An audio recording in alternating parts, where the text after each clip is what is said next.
Ah, no. No. What happened to the layout, chat? I don't know where my camera is all off center. Okay, we're gonna fix this one thing at a time. Additional settings, done. Click. Right click. And this is transform, crop. This happened last time, and I don't know why. It's under like transform right now. Edit transform. Yeah, that's where the crop setting is. That's just so weird. It's not the size, it's what's getting cropped top and bottom.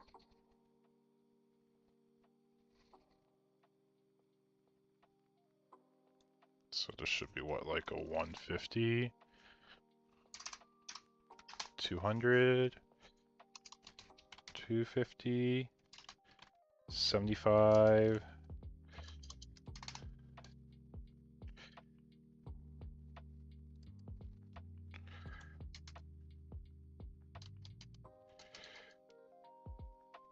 Okay, so I think we got about the correct top bottom. Now on the right and the left. Let's just do 0. Add what, like an extra 200 pixels, 250 pixels, 300 pixels. Gosh, this is so irritating, chat. I'm sorry about this. 500, 700, 800's not bad. 350 almost gets us there. 375 gets us there. So it's 375, 833. So now I transform, edit transform, 800,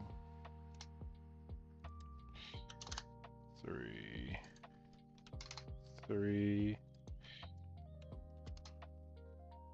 What was it? I missed this last one.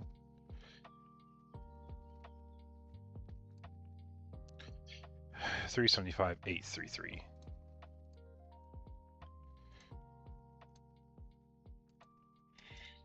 Say 5, 8, 9, 3, 3. Okay, so we got the correct sizing now. Now the next issue is making it so it's not a 1v1 here. So let's go ahead and I will be flipping this screen. Edit transform. This is our top, or this is our left. So we want to go to the right. Left and right are what needs adjusted.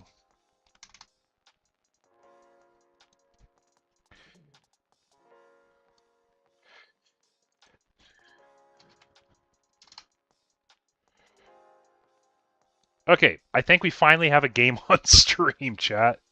Oh gosh, that was painful, and I apologize about that. Okay, this I can flip. This is flipping on the vertical. Hey, there we go. We got a game going now. We got a game going. That took a moment. That took a moment. But you know, Eagle will get there.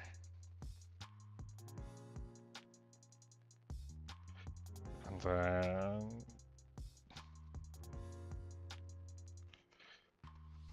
okay, so we are looking at a blue-white versus, I see Rick Dom, I see a Char. So this is probably like a 1-year war deck on the other side versus blue-white. Let me go ahead and use what I call my caster vision, because I have access to both deck lists.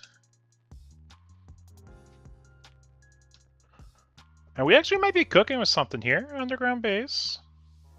You typically don't see that in 1-year war unless you're teching for the mirror.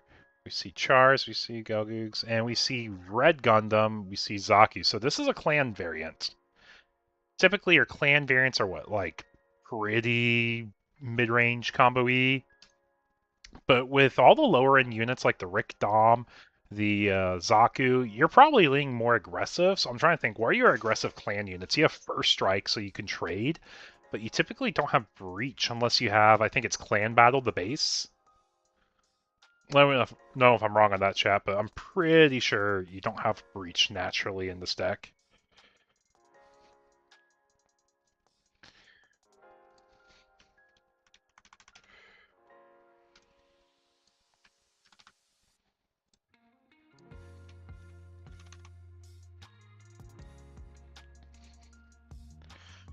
Yeah, so got Kira, Ale, Bounce, Break Base, and we're pushing damage, it looks like now.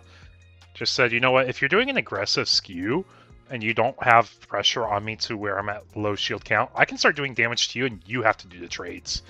And because these bodies are pretty well statted for the costs, it's going to be a lot harder for us to play catch up.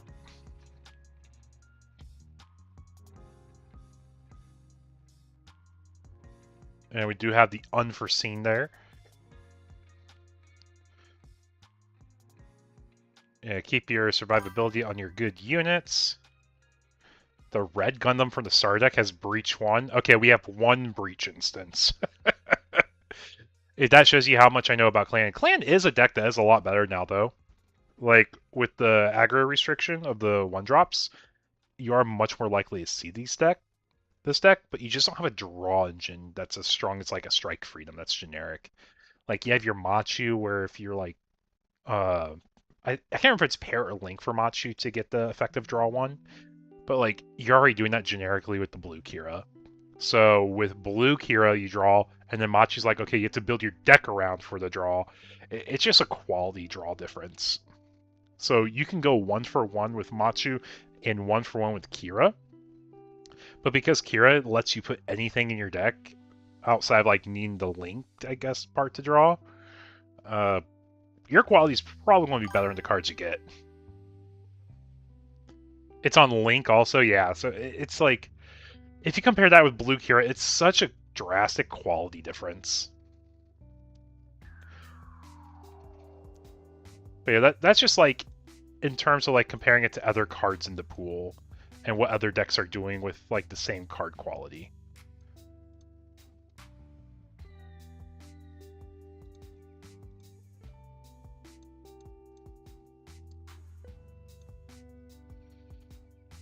It looks like we have one matchup done already for tonight's tournament, which it is an aggro deck, no surprise there. Sometimes you can just see your curve.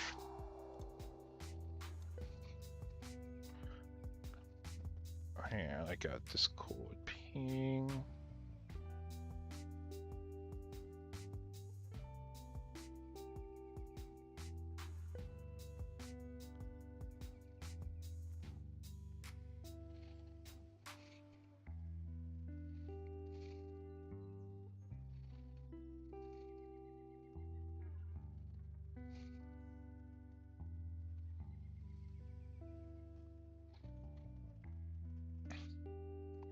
Okay, we're having a good time. That's all it is. We're having a good time.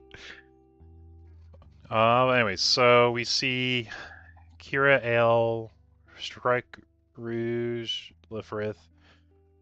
Rouge. I think that's a Tori, actually, the 3-4 blocker in the far left. But we see Amuro, we're tapping down the Rick. Now you can decide, like, okay, what's my hand size versus my opponent's hand size, and identify, like, are you just going to trade for the board and say it's your problem to figure it out and take care of, like, value trades later? You could also be pushing damage because you are so close just to putting them down to lethal, but you can die in the clapback, so you probably won't be doing that. Because you have 3 shields, they had 3 bodies. If you went all out, you lose your blockers, first of all. Second of all, if they have a link in hand, you pretty much insta-lose, minus like last life base. So the trades here do make a lot of sense. Amuro giving the attack there for the survivability. We see Ale going in. Now, one thing we haven't really talked about a lot is how massive a 2-2 stat line is for the blue Kira.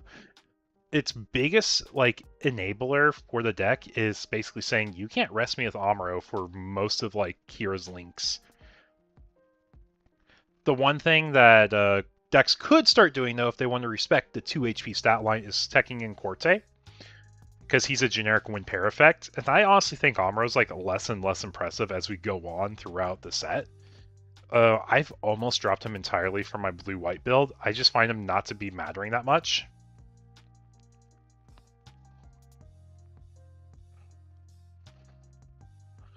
So here on clan side, we've got Char's Gelgoog, pitch a Xeon unit, pitch the Zong, get the Char back out of trash. That has a cost of 3 or less, important to note there. So yeah, we're like this hybrid 1-year, or I guess Char engine with clan, It makes your Machis whiff a lot more, though, so I imagine you probably have less Machus in the deck. You could be emphasizing, like, Suji and Nian, I guess? That would make sense. And if you emphasize Nian, it means you hit on Xeon units or Clan units.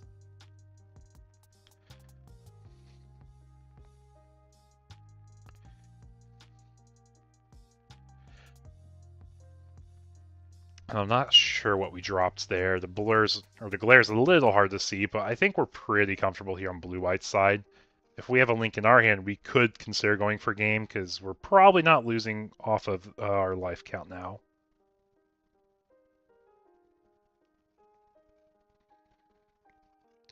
Yeah, like you're not going to get double linked here. Oh yeah, we also have a justice, so like we're feeling safe. And you obviously don't even have to rush it. But I think Justice could be a unit people start putting into their decks more, especially with the blue Atherin. Blue Atherin looks pretty solid. 6 HP base, add a card to hand. Yeah, like even double link doesn't matter because we're not winning the game with a double link still. We're just really at a point where it's pushing and just hoping it's enough. And I'm trying to think, aside from Nian and G-Quux, do you have any, like, spot damage? G-Fred, I guess, spot damage too? Oh, chat, well, I got you tonight. What do you guys want to see? I can stream any match. I'm just kind of putting on what I feel like putting on. Up airframe away at G-Quux here. Do we have too many of them in hand, or do we have no way to play them?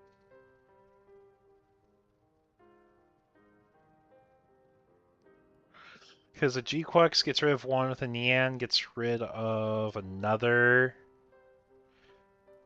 Yeah, best you're getting rid of 2 units. You can first strike, give them down to 1. I don't think we even have the resources for that.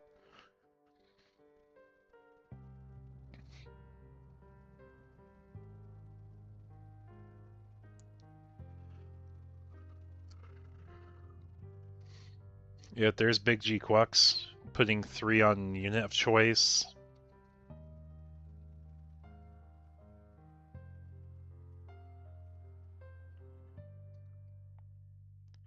Yeah, and then it's just turn pass after that.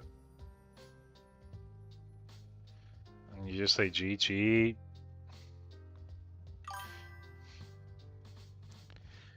Yeah, it's not even the fact that it's all blockers, it's the fact that we just ran out of hand size and his board is bigger than ours. It could be any unit on the board and it doesn't matter right now. The previous turn, if they weren't blockers, you could have seen them maybe push enough damage to give him to 0 and just hope to top deck a link. But we're just looking for a way to cleanly break a 6 HP base. And you're not really in a rush. You don't have to be fully like winning this turn, because I don't think you're losing. And having base setup also stops double strike too. Or suppression, sorry. Wrong game's keyword.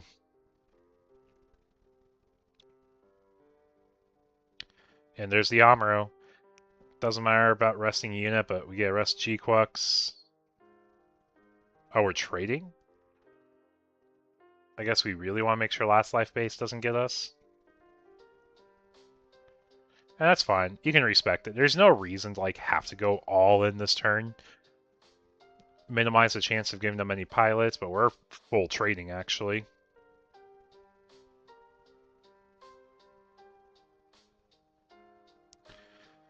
Yeah, hand quality is probably better. Board's still set up for lethal this next turn. Gave them no pilots. I think you would have been fine just going for it, though. Like, if you get double linked, that's 2 damage at most. But we know they have G-Quuxes in the deck, and those are typically more expensive. Because what's your high roll? I guess your high roll is the G-Quux that plays off the top of your deck from like 3 cards or whatever. You play a body for free. You link the G-Quux, you link that, and then maybe you have a 3-cost link with the Char.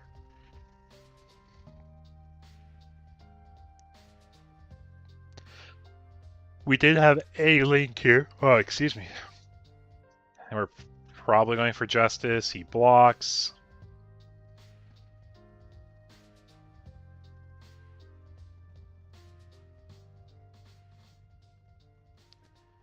2, 3, 4, 5.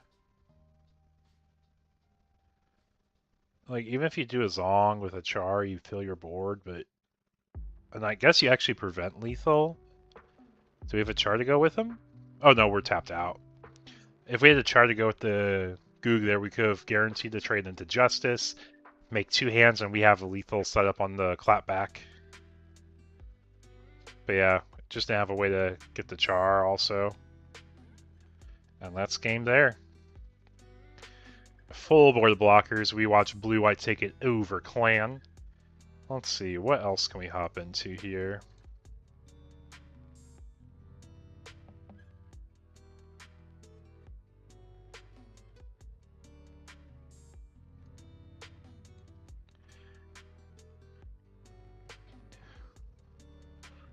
See, we're hopping into a League Militaire versus MF deck.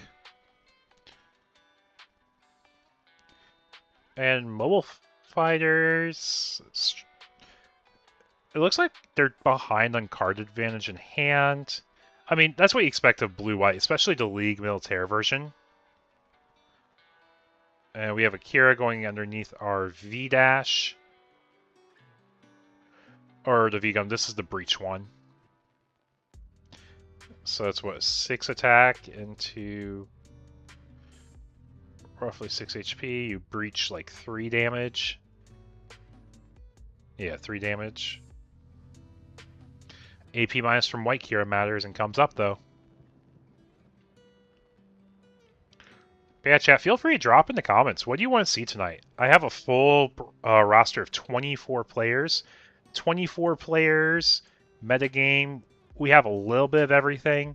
Strike Freedom is the most popular like deck engine and component. We got 3 variants of it being played tonight. Got some MF, we got some Clan, we just showed that. We got a little bit of mix of other decks. I need to improve my deck filters. But we're slowly getting there. Slowly getting there.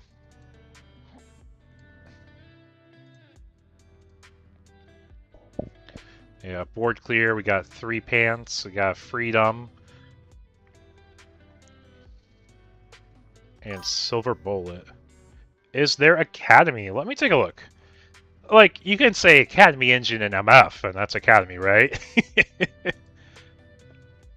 Let's see, what do we have at this table?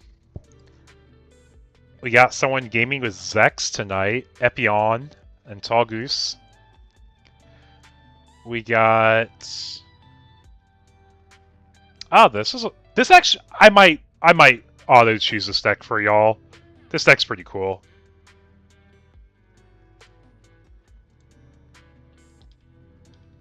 I'm also looking at like undefeated decks too.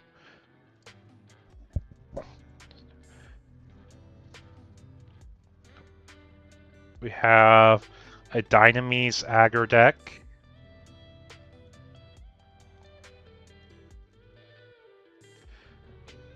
Got Charmika. Yeah, I think of all the decks, I'm going to be selecting this deck here. Y'all want to see some Zazabi, right? Zazabi. It's a pretty cool deck build concept, so we'll give it a chance. We'll give it a chance. I didn't see any Academy, or like pure Academy tonight, but also like I only looked at maybe 10 of the 24 lists.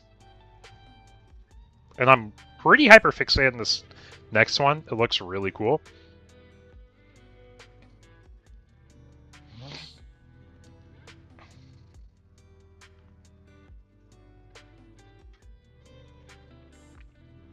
But Master Asia on Master Gundam. Rising Gundam as a blocker, a traded blocker. I don't think the trait matters, per se, here. But we hope you guys are enjoying the gameplay. A little bit of a slower start. Got some blue-white matchups. And against Clan, it's a pretty bad matchup for Clan, I feel. Especially, yep, with the boy Strike Freedom coming in. Strike Freedom targeting Freedom Gundam and itself. Tapping 1 for probably Akira. Blue Kira, so we get the draw. And on swing, you can pitch to bot deck the blocker. It's just a matter of like, do you care about swinging into Master Asia? To be fair, Academy is a deck you can always update every set, depending on which version you have. The white, like, command slinger build, you can always update because there's always new commands to try out. The pure, like, green-white, which is probably going to be green-red Academy soon, is looking really cool. Red Soletta, red Ariel, anyone?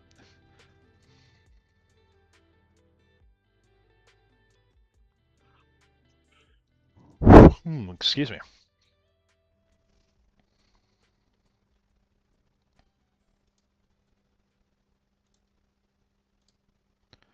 Let's see, take a look at some of the other decks that won. Got some more MF. I know we love seeing MF, right? This is a blue-white variant.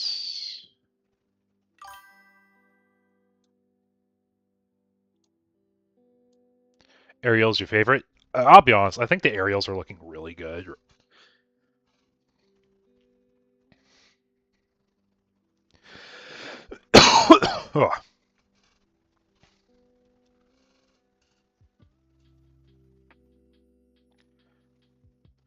Yeah, so assessing the board state. MF could have a world they go for game if they have a Master Asia link.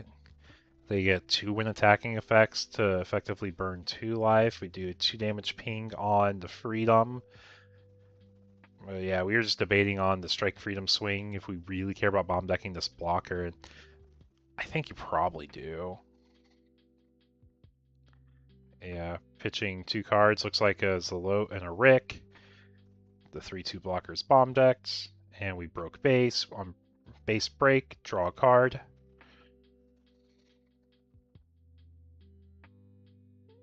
All the parts going into the Master Gundam.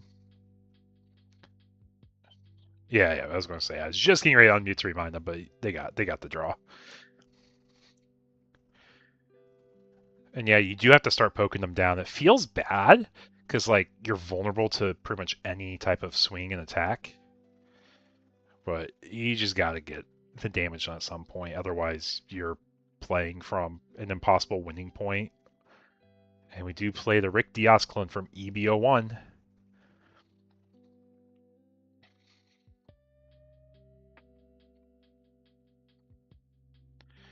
Got another Rising Gundam. 3/2 level 2 2-cost blocker. The cheap version is a Wart now. And you probably don't expend the 2 resources to bomb deck unless you have some way to go for game, which I don't think you will.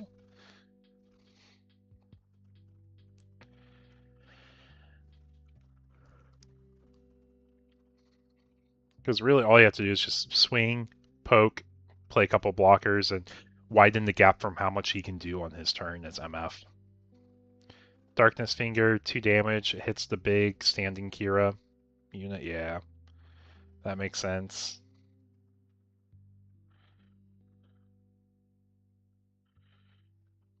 I guess you didn't swing at the other unit because you saw the blocker there. You didn't want to lose to a blocker, and you didn't feel like pitching 2 from hand, which makes sense.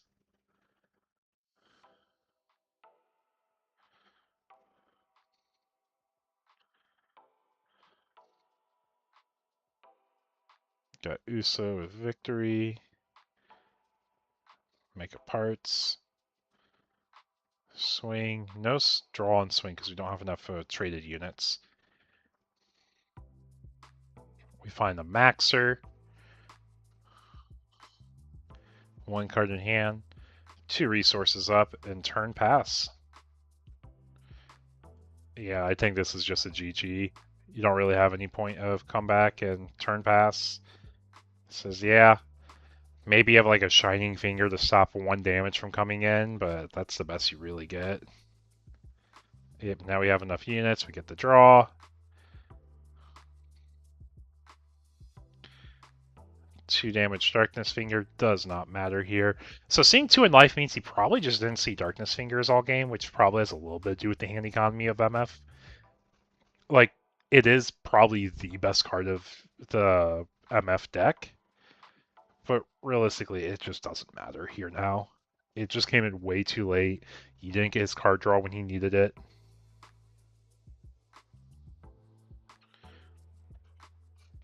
Strike Freedom, you're just going to pitch the 2 because it really doesn't matter. Silver Bullet, and then game with Ale. There we are. Another blue-white variant taking the game here this round. Let's take a look. What does our round look like right now? How many more tables do we have left? Got one table left, and it was this one actually, so they'll be reporting. But it's a good time. It gives me a moment to talk about some things going on here. Let me go ahead and change my view. I call it my intermission view. You guys can see this full screen now. But one thing to talk about here. We have an event coming up on Sunday, not being hosted by just myself. It is hosted by Eggman Events with Eggers, and I am co-hosting his event. Let's see, how many people do we have right now? Looks like we have 31 of the 64 tickets sold so far. And I want to point out, there's some really cool pricing for this event. He has the championship finalist mat for Gundam, which is the one with the RX here. That's his first place prize. Second place, get a box of choice of Gundam, sets 1 through 5. And then you get breakdowns for top 8. But if you guys are interested in a high stakes tournament for Gundam, come join us on Sunday, 10 a.m. Pacific time, 1 p.m. Eastern. I'll be there with Eggers. We'll be yapping, we'll be streaming, we'll be showing gameplay, and just giving you guys a little bit more of a competitive event in between here and the next regional. And I'll make sure I drop this in the YouTube chat for y'alls.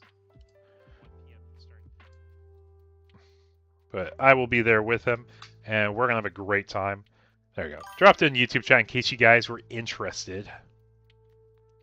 But we should have next round pairings up here shortly. We finished around 9 minutes early. So I'm going to use this time to grab some water, but I'll be right back, chat. Don't worry. Here, let's see. And I'll leave this view up.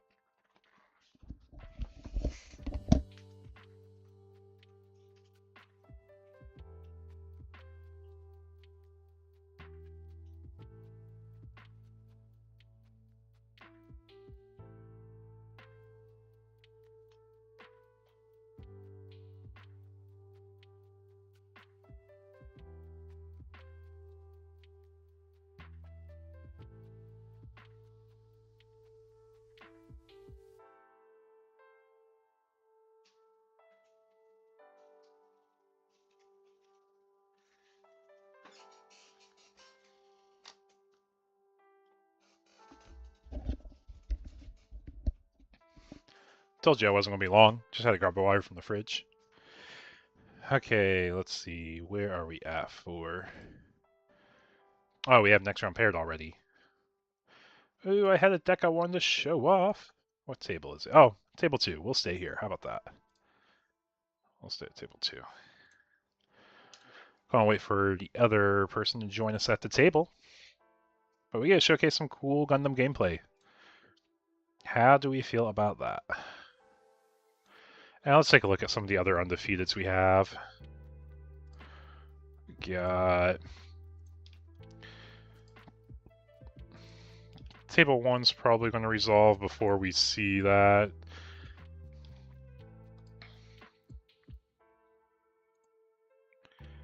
Table 3 is probably going to be the table I hop to next. And they should last long enough.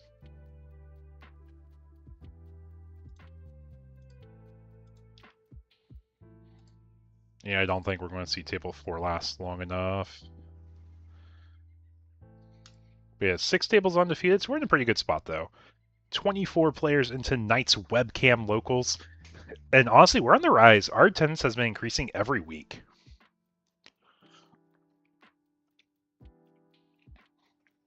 But we're getting our set up for the game now. This is definitely a deck build I haven't seen, and it catches my attention quite a bit. Like, I mentioned Sazabi. Sazabi's pretty cool. I know a lot of people have liked it. The Xeon units in particular. Here, let me grab this. I'm sorry, screen froze for a second, chat. There we go. We is good.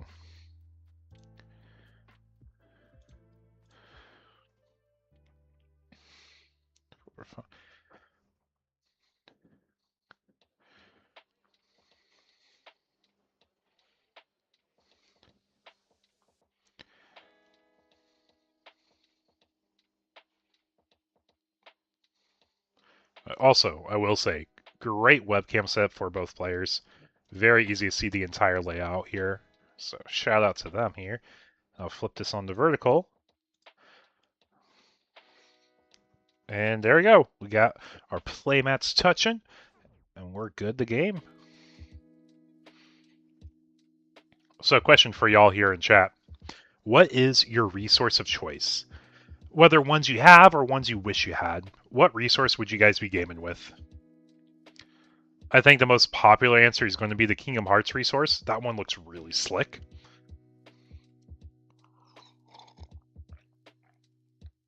If it's not Kingdom Heart resource and emblem, it's probably going to be like a mix of the pilots and suits. Yeah, kind of like our player one has here.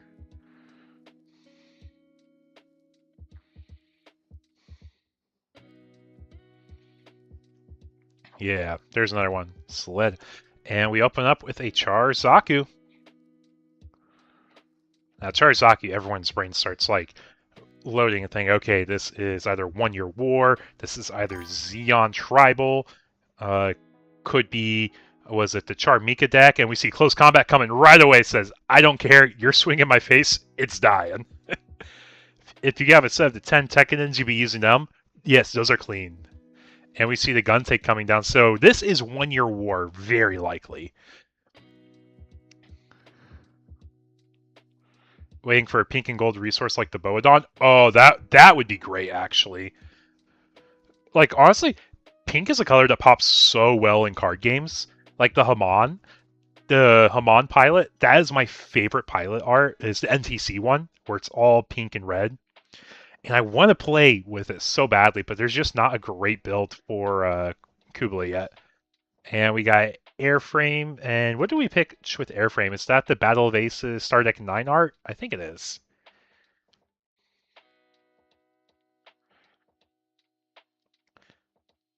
And we are showing Giant Killing. We are red-purple, chat. Red-purple gaming.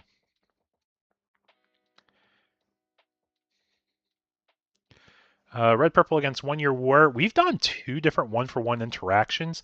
Basically, any way to guarantee that they're not touching our life. And this is Reinforced in Junior. So, League? Oh, this is actually a League One Year War? I didn't look at all the decks. I did say that in full disclosure. I was like, I saw 10, 12 decks and said, this looks fun to watch next round. So it's like a League One Year War hybrid. You probably have a draw engine from the League stuff. Close Combat for Battle of Aces. Okay, yeah, Close Combat, Battle of Aces. That's how we get rid of the unit. So 2 for 1 there. Not as efficient, but we're just trying not to take any damage. And if they have no way to break base, we kind of chilling. This gun tank does 1 damage at best. And we see V-Dash come down. Spend 1 for a Zaku. And turn pass. I will say these are 2 like pretty unique deck variants right now. Resource draw. So we're seeing what is this, level 6 now. Now, I hope you guys are like at least interested in the deck so far. We see Widespread Annihilation coming down, wiping away the Zaku and the gun tank. That's a 2 for 1 at least though. So we're catching up on card economy. The cost we didn't quite get there, but we do lose our EX finally. Reinforced in Junior. We do have the League Military unit on board, so we make the parts token.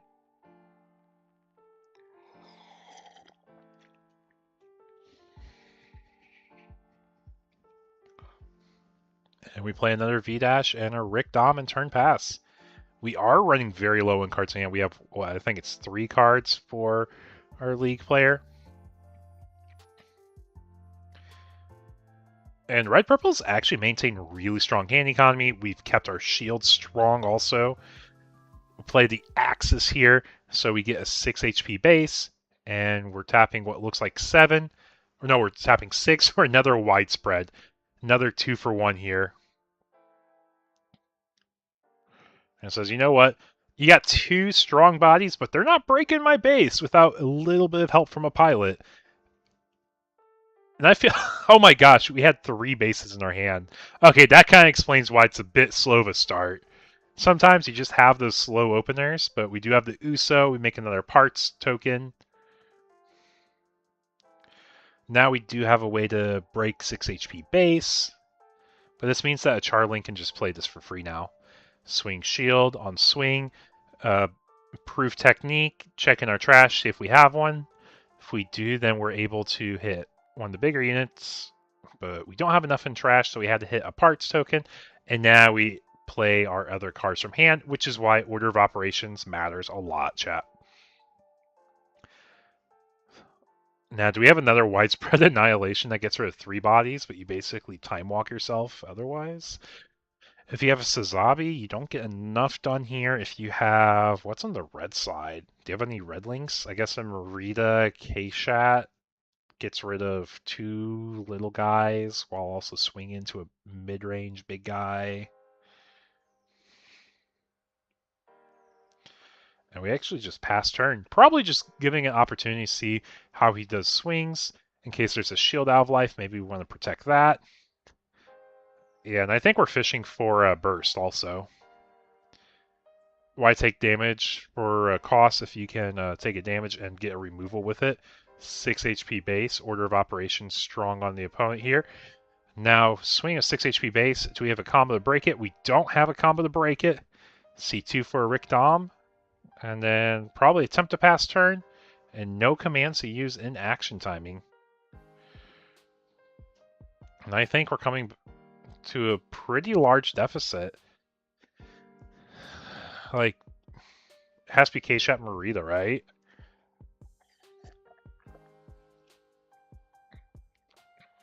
Airframe? Okay, so our hand's full of stuff we can't play.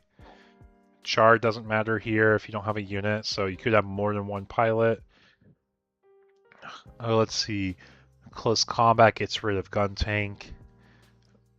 Even overwhelming pressure gets rid of Rick Dom. And if you have a 6 HP base in life, you don't die unless there's a link. Yeah, I think it's your most efficient route there. Or if you have, what is it called? All range attack, you have like 2 all ranges with like a battle of aces, or 2 all ranges with overwhelming pressure, some combination like that. It takes more cards out of your hand, but it does remove the board and gives you a way to live this turn.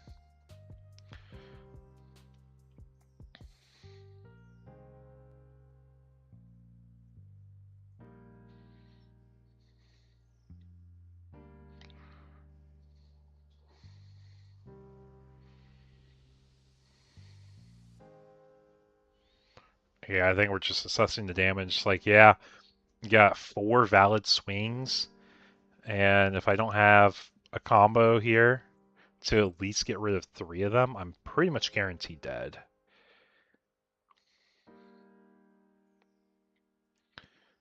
Yeah, it has to be like close combat overwhelming with like a Darkness Finger Battle of Aces combo.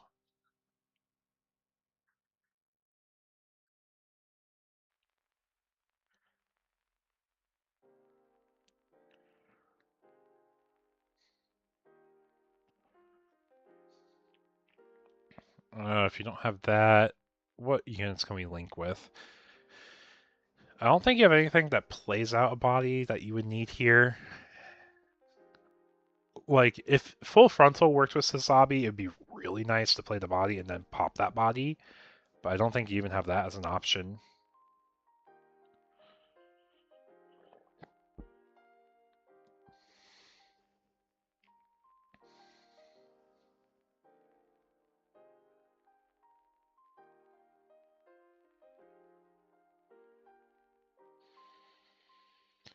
So I believe that's 7 being tapped. If it's an Another Annihilation, I guess that's also fine. That gets us out. Well, no, it doesn't. It doesn't save us because we still have 2 swings coming. We have to hope for a base in life.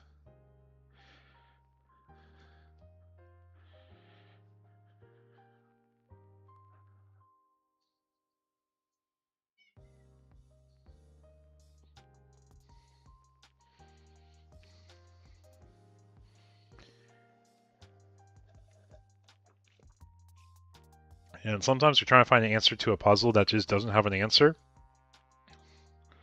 Without knowing the cards in hand, I can't know entirely what the outs would be here.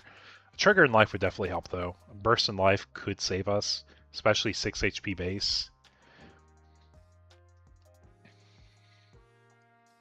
If you have improved technique, close combat, that takes 5 of your remaining 8, leaving 3 up. 3 up means you can Darkness Finger BOA. Like, you have to have a combination of BOA and like 3 direct damage commands. Like, it's pretty much just that.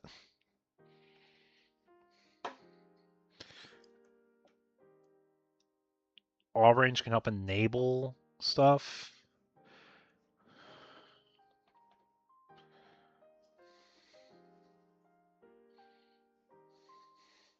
Well, let's take a look at our roster for tonight's event. So, most popular deck, I don't think it's anyone's surprise, is Strike Freedom variants. 5 people on the Strike League Militaire variant, and then we have a handful on other variants. And I think most of our decks in the other category, what are they? Oh, what's this person on tonight?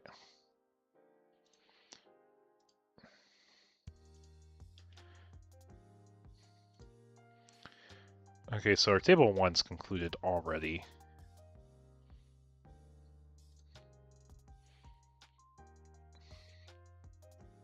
I see 2 cards here, so is this an Airframe? No, it's a Link Sazabi.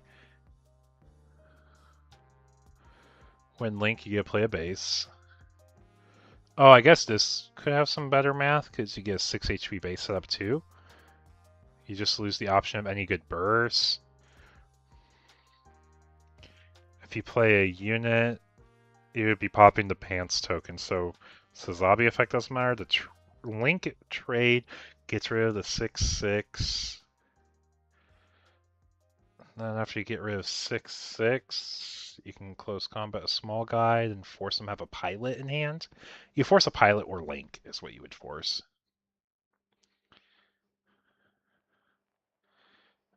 Yeah, you just don't have any options other than that. Especially 2 resources left, you can't do a Battle of Ace combo. 2 resources is close combat, 2 Darkness Fingers.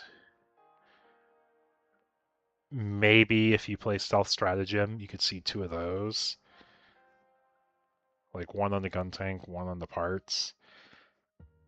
There's the all range.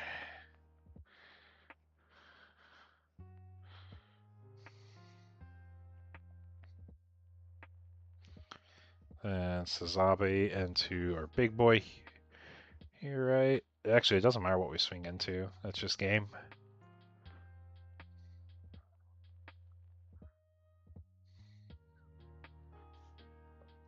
Yeah, I don't think you can do anything meaningful here. I don't think Sazabi can choose himself either.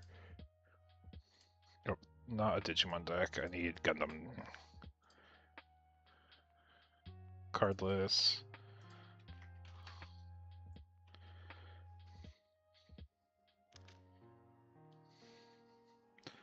Oh yeah, I mean yeah. He's showing his hand. Oh, it's Neo Zongs. That's what it is. That's what was stuck in his hand were all the Neo Zongs. But we'll head over here to table 2. And let's see what we got. Got some tall gooses on board, chat. Tall gooses against a Strike Freedom board. So we are seeing blue-white versus blue-white. Strike Freedom swinging on swing a Strike Freedom pitch to bomb deck. Tall goose of choice. We're going to spin to the bottom. The one with the Zex.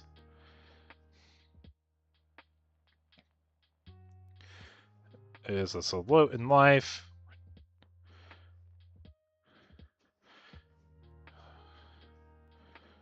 But for anyone who doesn't know, this is Moss playing the Zex variant. It is a regular here at the Eagle's Nest for Digimon Nights. And crossing over a bit into Gundam, as format's honestly a lot more fun to play. Okay, so looks like leveling up here. Level 9. So on level 9, you could do an Epion Zex Link. We're doing a Strike Freedom. 3, 4, 5, 6. Target the 2 units here. Okay. I hope we have a pilot to go with it. Because we want to get the link, draw, attack, bottom deck, spin. Your Tall Goose could swing into the 2/2 Fathom token if you want to draw, or can swing into the 4/4 Perfect Strike. Perfect Strike makes sense if you just want to make sure they bomb deck and no value, but I don't think you care about that. Yeah. There we go. We'll get a draw from Strike Freedom effects. Oh, and there's the Kira to go with it. Kira effect. Get the draw. On that link, we're able to swing now, pitch 2 from our hand, bomb deck Perfect Strike, trade over Justice. We have enough to play a base, which means we're not immediately dead, but we're not in winning spot yet either. But this definitely has a lot of the pieces we need to stay alive. Pitch a Tall Goose, and after Tall Goose pitch, what else do we pitch? Get rid of Perfect Strike. And this is definitely a swing into Justice, because you can't trade over the Strike Freedom Kira. Silver Bullet, makes sense, we can't play it, so spend that Perfect Strike. Go over Justice, draw. It's 1 for a base probably. Then hold 1 for an unforeseen if I had to guess. But turn pass. So an unforeseen does save us from the base break here from Strike Freedom by itself. It doesn't stop a linked Strike Freedom though. Argama over Argama. So it tells me we don't have the unit in hand we want. So it could be Moss winning on hand advantage here. Because Epion does help in the mirror with drawing cards and having a massive body swinging. Because you get to think, if you get a 2 for 2 with an Epion and Zex, you're actually getting like 2 for 2 and then you draw 1. Yep, Strike Freedom to Strike Freedom. Taking back 7 damage.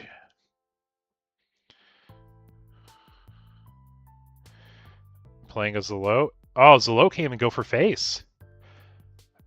So it's turned back to Mass here.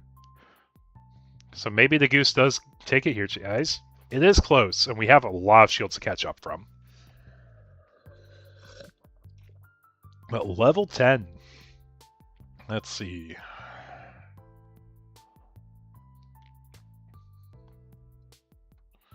So ideally, after you play Strike Freedom, you can play another and start chaining more of them back to back.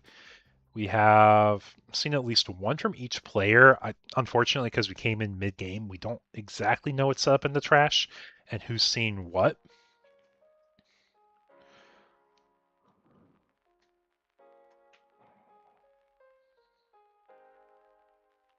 And there's the Epion coming down, chat. Any Zex fans out there? Anyone waiting to see Epion come down? With the Zex.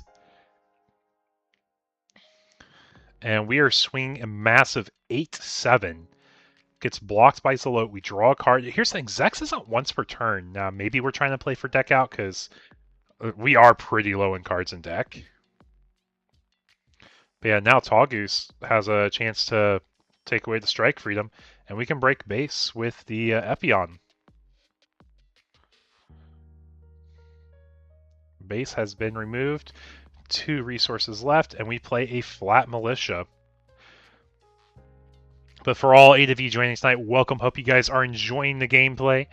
We opened up the round with what was a really cool, like, Sazabi Command Slinger build, but their hand was 3, 4 Neozongs, and if you see that, your hand's just way too behind. Especially when you have to pitch cards and just hope it works. Anyways, so Epion flat against Fathom and Justice. If you have an Omro, you can tap one of the units to force more Epion draw value, but you gotta be mindful about draw value. We are targeting what makes sense, Epion and flat. You could actually restand flat with Archangel, so you don't mind swinging it. Showing graceful demeanor, that's what it is. You're going to spend a 2 to play it back, right? it's the exact same thing as Archangel restand. You do get the draw still.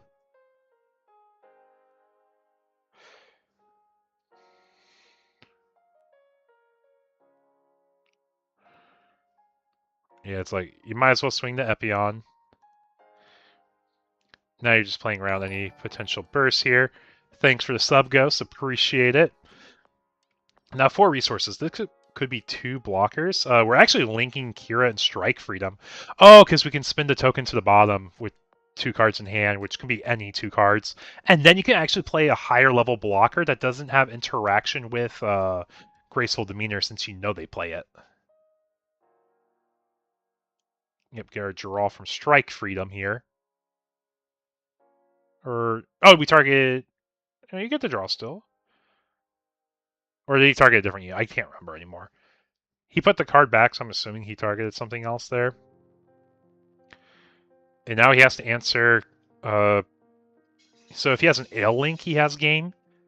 It has to be level 5 Ale with Kira. Oh, if we have a Kira with this, we also win the game potentially. I mean, unless there's an unforeseen. That does change that. Swing shield, pitch to bot deck flat. That has to resolve first. Action timing, you have to have unforeseen here. And we don't have unforeseen, so that's going to be game.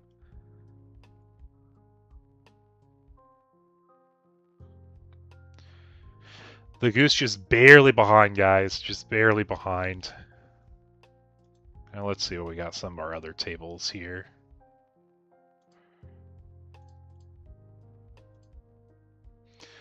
Got MF against League Strike, it looks like.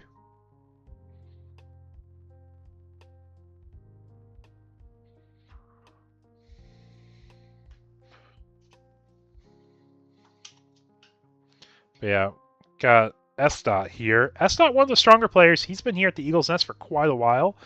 And we've seen him play wing for pretty much the longest time. Finally broke out of it with MF this season, it looks like. And I think he played something else before. Destiny, that's what it was. He played a lot of Destiny, too. Very strong player for the value-heavy decks.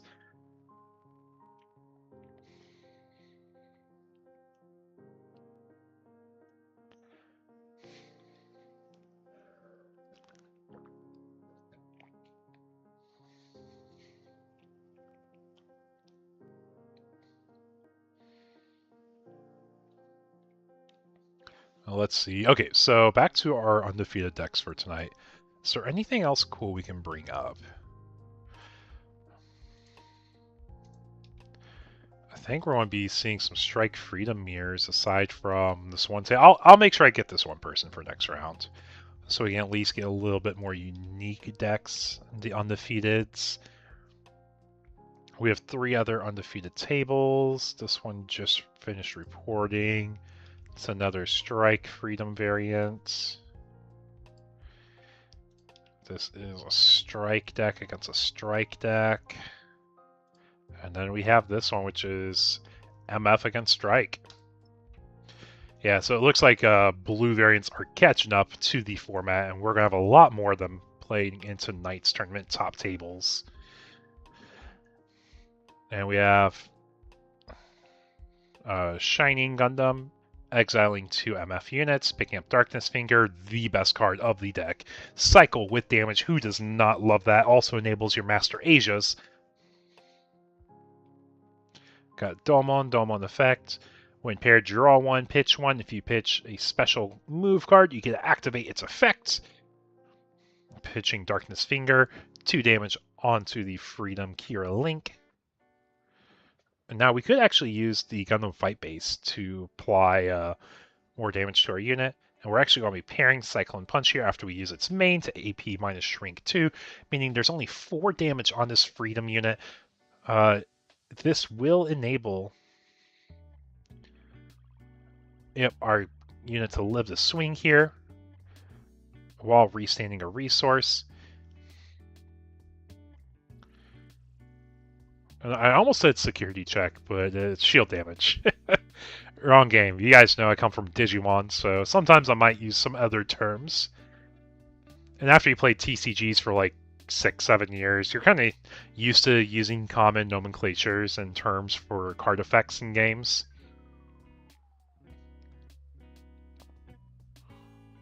And we're tapping 4 here for V-Dash. Another 1. Gets a Reinforcing Hut Jr. Get a Parts token. Parts, Pants, whatever you like saying it.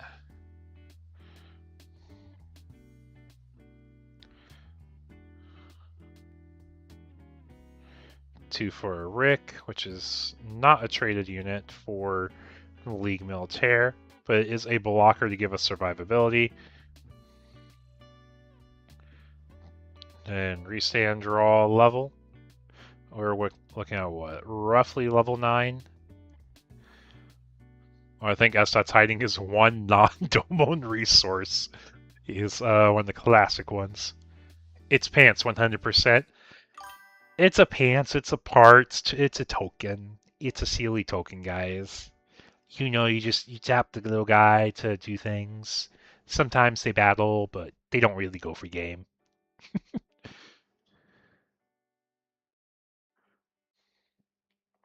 So we're seeing effectively, what is it, like 11 resources this turn? Yeah, effectively 11. Because I said it because we have our 2 Shinings that can restand 2 resources after we spend 2, so get double usage out of those resources in particular. And tapping our first resource here is a Shining Finger. Rest unit 4 HP or less, give first strike to a Shining Gundam. So we're going to go ahead and give it to our damaged one here, makes sense. I'm going to swing on swing, restand that resource. First strike into Rick Diaz. So back up to our 9 resources.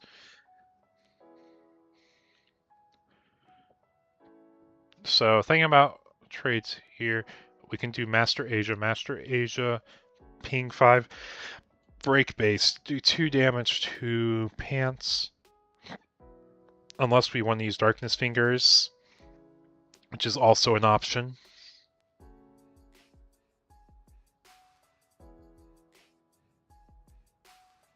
Yep, there is Master Gundam. May not have a Master Asia. Ooh, excuse me, go with it. Might be short that.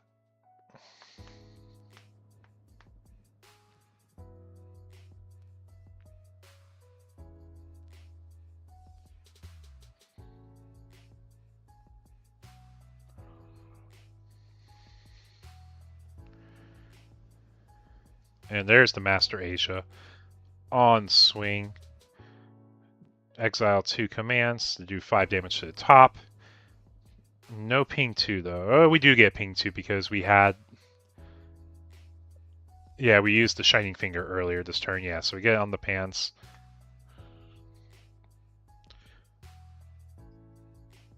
Yeah, when you play on webcam, it's really easy to try shortcutting things for your opponent or making it clear on base play, exiling these 2 cards, do 5 damage, which we did to the base, and now we do damage to the shield, which is the Lote. We do have 1 card in hand, so we are running low on hand economy. And we're playing the Maxer for 2. And we're saying turn pass, going to make it your problem, deal with my board. Deal with my board, and I'm not going to give you pilots if I can avoid it. Honestly, an angle I like a whole lot if we can help it.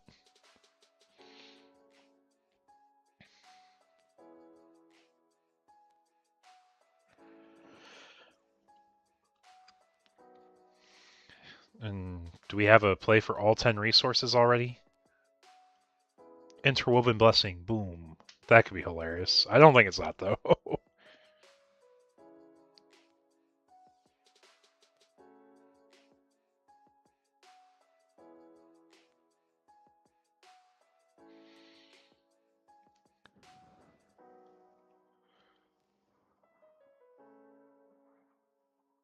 So for 2, Zelote. Rest with V dash, rest Maxer. Tapping 7 for strike Kira.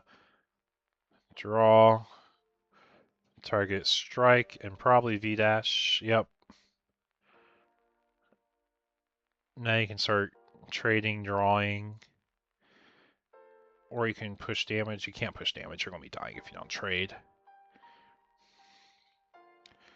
So we're going V dash over Maxer. Breach 3, draw 1 card.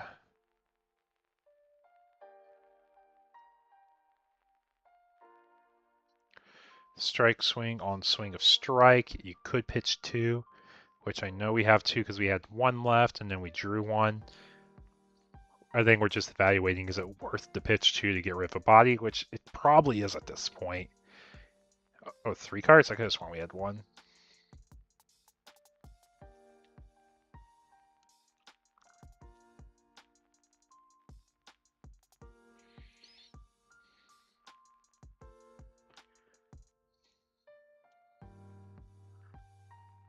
Also, are the eyes in the Gengar playmat glowing? Or is that just like the lighting on the white? Because it looks like they're glowing to me.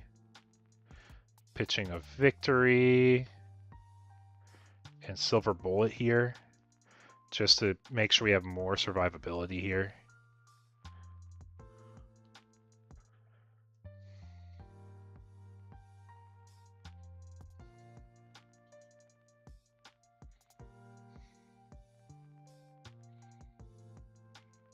Yep, draw for effects. And we are tapped out, so it is going to be a turn pass. So we're not dead here. Yeah,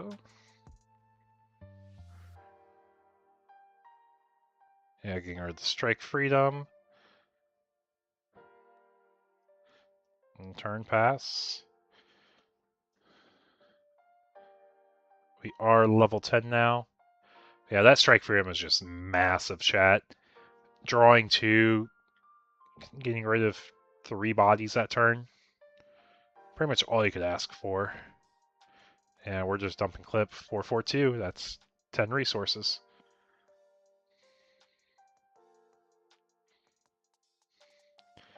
Airframe, pitch that, draw 2. OA, draw 2, pitch 1. Yeah, and that's a scoop. Not much you can do there. You had to get some crazy combo of like pants, or not pants, of pilot chaining after picking up off of trash. But that will be the final match in the round. So we will be going to the next round here soon. I want to refill my water. I'll be right back, chat. But stay around for round 3.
And we're back, chat. It's so wild, single strike for him is basically an auto win button. So, there's a few things to say about that. Yes, it is a really crazy card, especially in like slower decks. So anytime you have a slower matchup, the two cards will matter infinitely more. If you're going against aggro, it's a dead card in hand. You don't make it to level 8 enough of the time for Strike Freedom to matter for the card economy part. Like, you can die in like level 5, level 6, and it's a brick. Also, the change of format does help it shine a lot more. Because previously is like Amuro for game or Link for game. That was like way more impactful last format, right? Now I don't feel like you're like actually linking for game per se. Like links do come up, but it's slow enough where you can at least play around a link. And we are taking the mulligan here. But yeah, I will say like if you don't see strike freedoms in the mirror, you're probably losing unless you have enough damage pushing. Like I've won one new type challenge. I've played in one so far this season. And in my mirror, my opponent had 3 strike freedoms against me, while the best I can do is push damage. And my winning play was just the fact I was able to graceful demeanor 2 level 3 lower blockers and do a swing for game.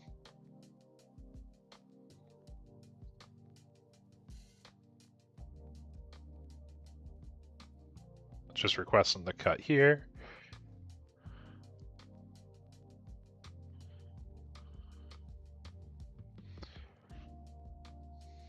Yep, and cuts are all valid. In case you guys are curious, if it's your first time here on Webcam, uh, this is just like playing IRL. You can ask your opponent to move cards any way, shape, or form as you want for the cuts. Typically, a thing you'll see a lot of people do is like roll 2 dice and say, put that many to the bottom. But it looks like our players are ready to take things away. Starting off with our player on the bottom taking turn 1. Or turn 1 in the game. We're going to draw, level, and level 1. Do we have any turns? We pass, and we have a Char, though, resource on what looks like a Xeon playmat here. Really cute playmat, actually. It looks like it's a nice wide mat, also.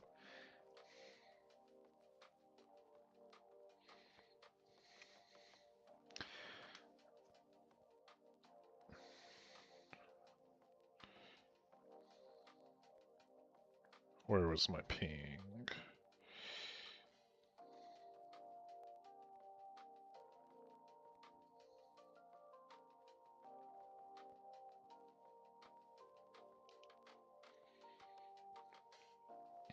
And we're playing Zelo against a Zaku. So we do have Xeon something on the bottom player side.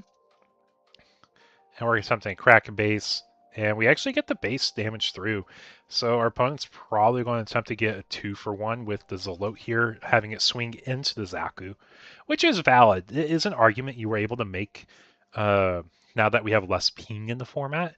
If there's a lot more ping, it would be a bigger issue. Like when we had 4 Anksha, 4 Gun Tank, 4 Mika, 4 Adept, you just don't get these 2-for-1s that often.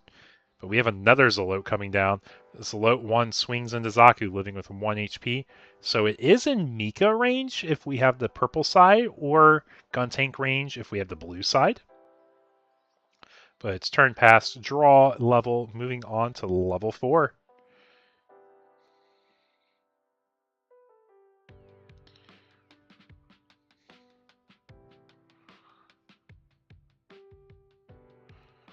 Yeah, so we're seeing the strike, or the league strike variant here. Swinging 3 damage at base, not blocking it, taking it. It doesn't matter, it's not breaking right away. And putting 2 down for another Rick. 2 more. Is this another Rick? It is an Adept, so we're doing 1 damage here, 1 damage on probably that Zelote that's rested. And it looks like we're applying the 1 damage to our Rick, if I had to guess. Yeah, 1 damage to Rick. And draw, level, pass.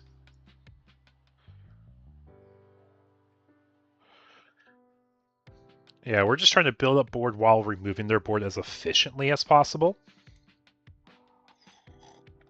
I think the only misplay is you could have done the Adept first to ping your guy to ping the other guy in case he decided to block. That's something you definitely should have done first in my mind. But it's still a fine line of play. It's 1 damage.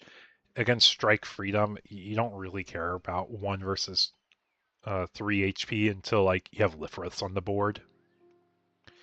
Or if you have enough pants to do trades. But with only 1 on the board, it's not a meaningful number yet.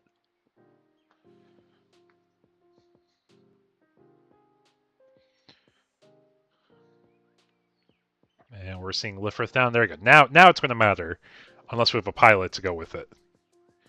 And we do know this is Charmika.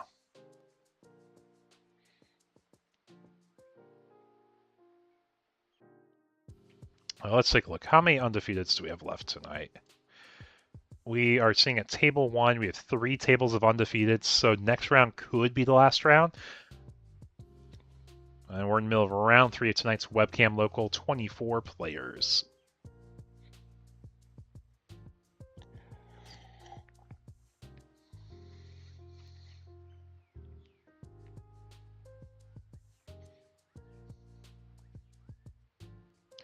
And we are burning the EX for 3 here. Is this going to be a silver bullet? Oh, show of resolve, draw 2. And turn pass to our opponent. So we're basically having to figure out how do we answer a blocker every single turn against us while building a board and pressure at the same time. We are going to level 5s, draw a level.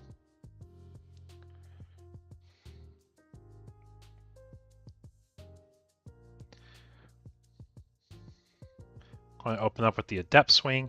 Finishes off the 5 damage pretty clean here, so makes sense. I understand the swing. And you don't really want to be blocking with your Zelo. It's a bad trade. Now your Ricks can actually get meaningful damage through. And we're actually taking this damage here. Get Akira, saying life is a resource. We can take some hits here, as long as we have a way to start combating board. And also, like, we're giving him less ways to interact with our board, with especially Mika Links. And it looks like we get Purple Char with this Harzaku, so that means we're going in for a 5-4 swing here. 5-4 being a pretty big number. It means we get over any blocker that could be used against us. So you're less likely to want to use them. But he a chunky Charzaku.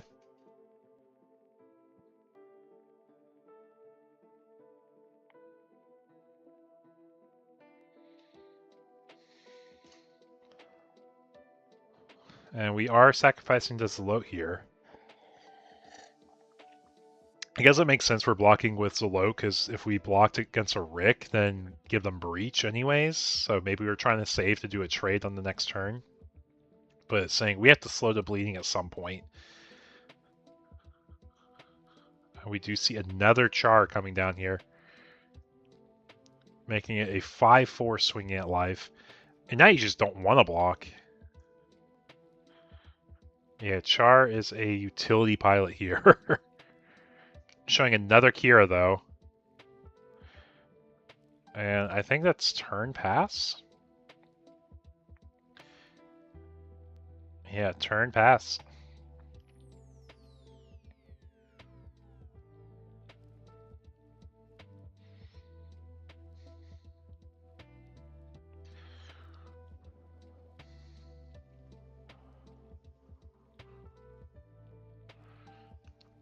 Tapping 4. Victory 1 for Uso. Make another parts token.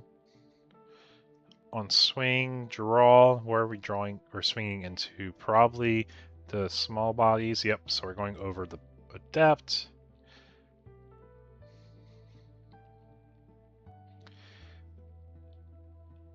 We actually have 1 HP left on this Charzaku, so your old Pants token can trade into the Charzaku with Purple Char.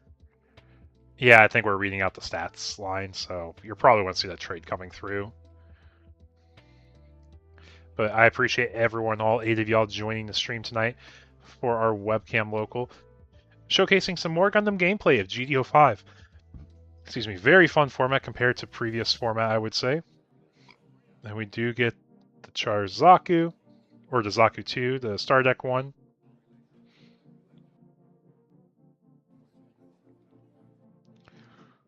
And now what else do? You don't want to trade this Lifrith. I think you just hold it standing to stop the not chunky Rickdom, right? Unless you have you have a Kira. You do have Kira. It is guaranteed. If we want to, we can trade over, actually. Because we saved up that Kira from the previous turn that we bursted 2 out of our life with.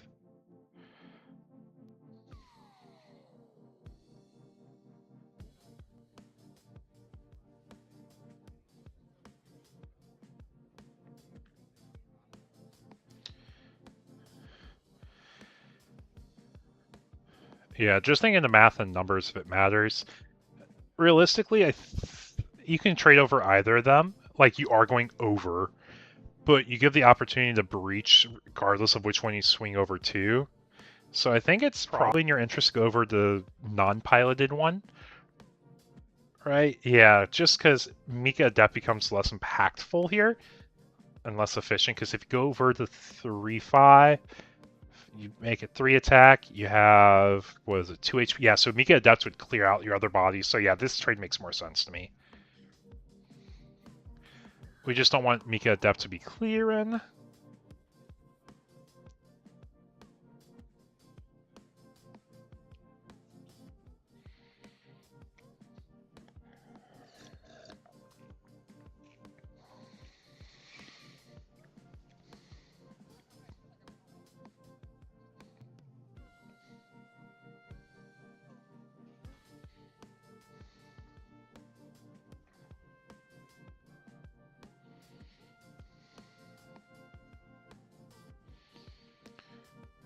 So now, as the Char Mika player, what are we wanting to do here? Probably breach into big blocker. That makes sense. Damage goes through. And what do we have in hand? Zong? Nope, Charzaku. Charzaku. And Zaku. Fair enough, fair enough. Turn pass saying, you know what, you have no blockers now. Do your best, wall up, prevent me from going for game this next turn. 1 blocker stops them from getting there all the way.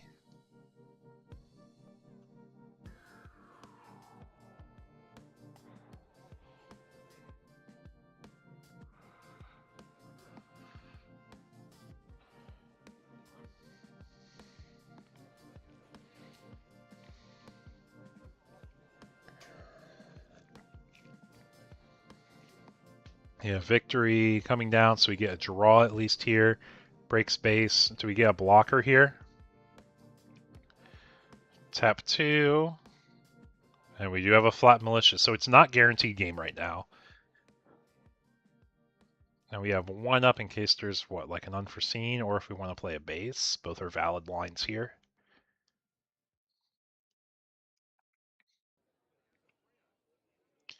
Okay, resand draw level. So we have seen 2 purple chars used. We haven't seen any green chars yet, I believe. So swinging with Zaku 1 first. If it's unforeseen, this is the best unit to swing with, right? Okay, taking 3 into flat. So now any Mika math can break or destroy that blocker. Charzaku going in next. There's unforeseen for -1 damage. Zaku going into shield. We are tapped out, so we do take the damage. It's an Uso. Now, if we have a Zong with a Char, we are setting up a massive board. Oh, there's the Zong. Oh, I just spoke into existence. Yep, so we are setting up our massive board, and you can leave it standing, honestly, if you want, or you can swing. I think both are fine. Giving another Kira the hand. So We are turning it back to our opponent. We are playing X-Ray Repair, and we are tapped out 3 standing bodies, 3 rested bodies. We are making it our opponent's problem, saying you have 1 blocker. You can only interact with 3 of these bodies. Good luck. Figure out the math.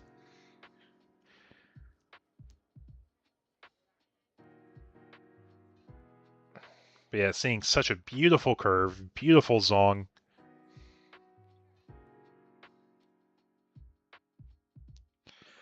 It has to be like, what, 3? It has to be trade with the victory into Zong, trade parts into head token, play 3 blockers, turn pass after you do a trade with the other victory. So you can do victory, naked victory into one of the Charzaku's, draw. Victory with pilot into the Zong, draw. So you're up 2 there. Then you swing the parts pants token into the Zong head because that's 1 HP. Yeah, that's your chance to maximize your blockers and survivability. Because you're going to get this trade anyways.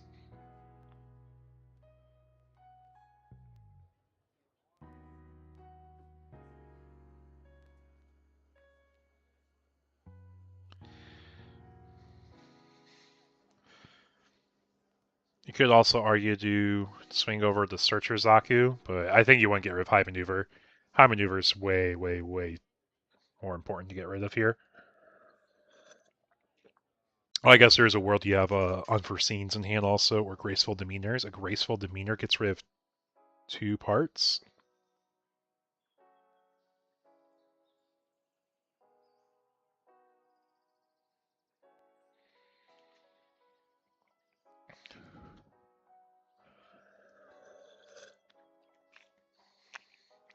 But yeah, honestly, that Zong was like the game-winning play there. Having Zong just did so much. And Purple Charge is really good for math. You do have slightly more chances to break playing the purple-green Char deck because you have more pilots added. But if you see your stuff in ratios and curves like you want every deck to do, that is your line.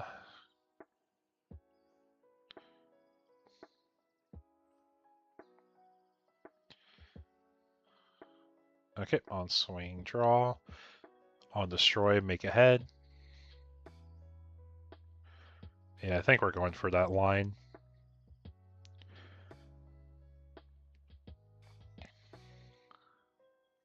I mean, you also just have to hope they don't have a Char.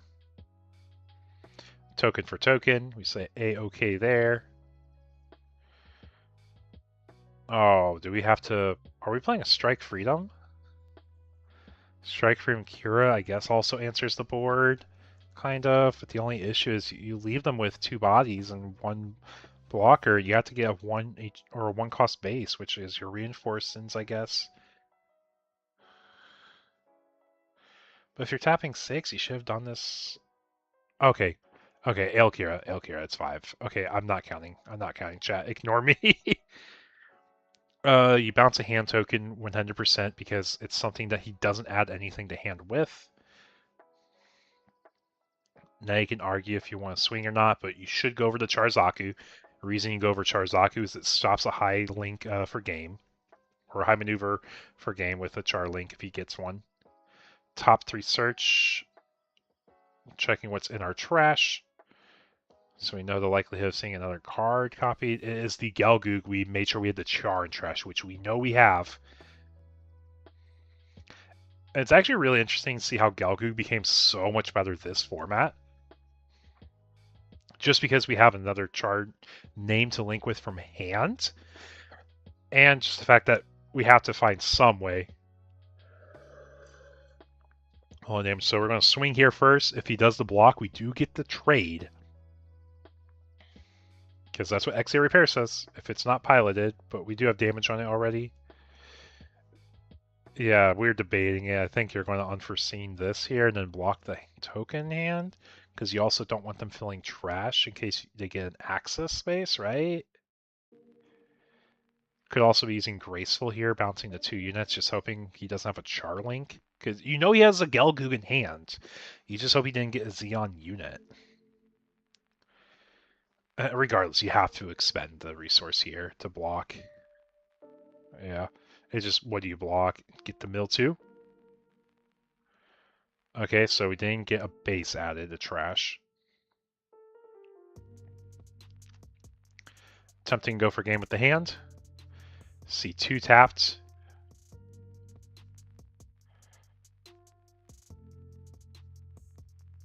Okay, yeah, the Wings of Light, which is effectively a bounce.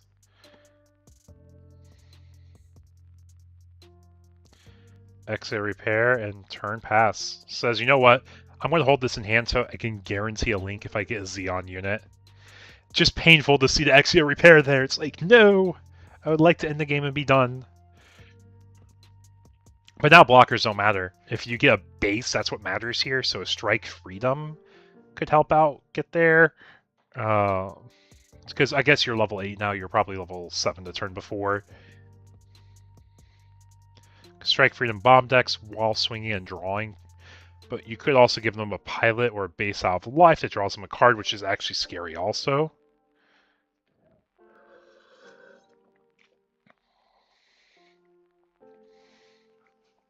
Yep, there's the strike.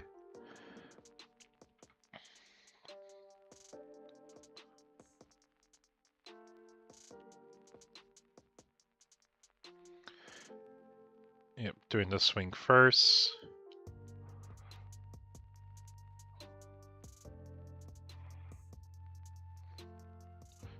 Find a Charzaku.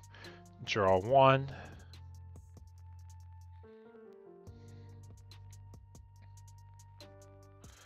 Guessing 1 for Akira. Yep. Draw. And now when we swing, we can bomb deck the Exia Repair. Swinging Shield here. Okay, so we're going all in to try to get a base. That's the other thing that makes sense to me.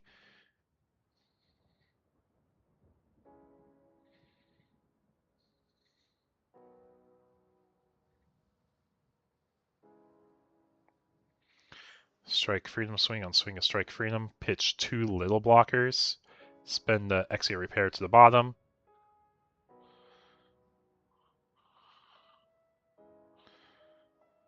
Do we have the base to end the turn with? Because unforeseen is not going to be enough.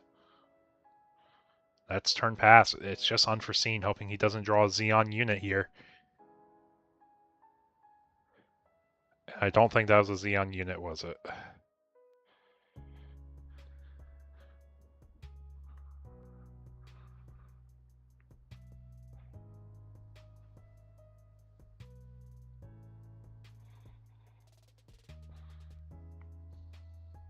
It was an adept. 1 here, 1. I'm assuming on the victory. Yeah, it clears it off the board, so we're not dead to a link in hand and the board that stands. But we do know Strike Freedom is able to bomb deck this adept, and we're just praying, please, please give us a Xeon unit off the top and make sure they don't draw a base in the meantime.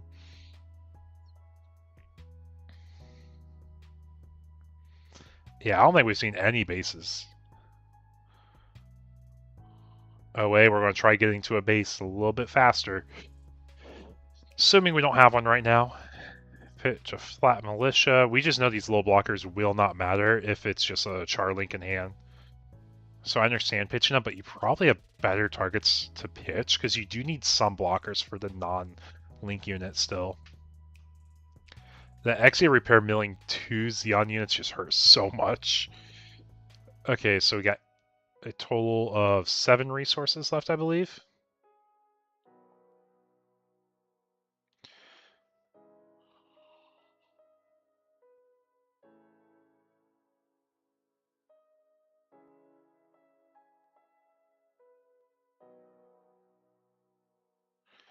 Another OA here. So we don't have what we're looking for still.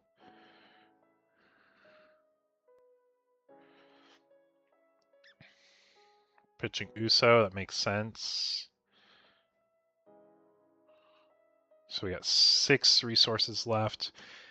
Which means we could Ale Link bounce the char to hand. Victory Link, make the pants. A 1 for the base. Absolutely needed that, and that's probably game now. That's really all we needed to make sure we had game. Barb first form. And this was such a close game, though, chat. It came down to the fact that we drew no links over 2-3 turns, which include any Xeon unit.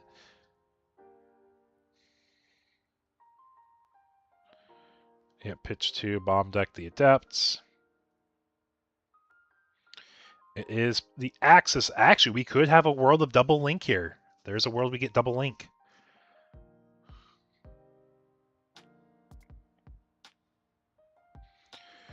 I don't know what he drew into, but I don't think it's enough, right? 3 cards in hand. It has to be like Mika Adepts.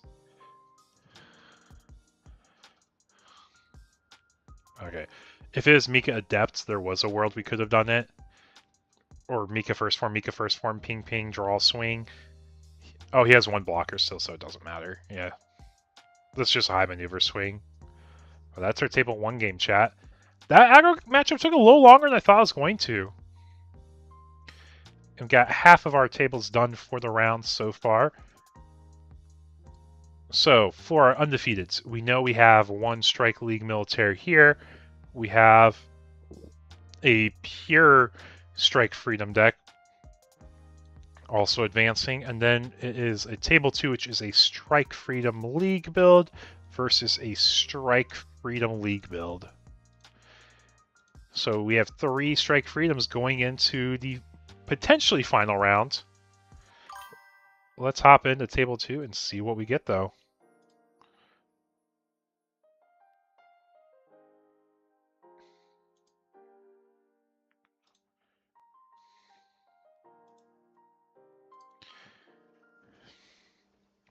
Yeah, it is. It is. And sometimes that's just how the cards are, man. Like, everyone says those are MSA hands. They're real life hands, man. Sometimes you can have all the cards you need at the bottom.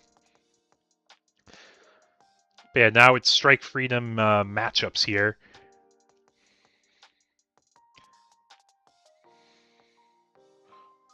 And it's just saying which Strike Freedom variant is best right now.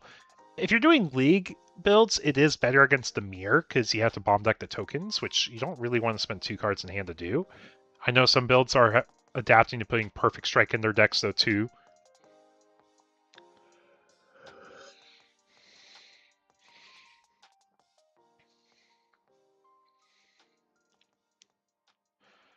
But yeah, I am willing to bet, though, he did get the base off that last OA. I'm willing to bet that. And if it wasn't for that, it would be the purple-green aggro player making it to the final round.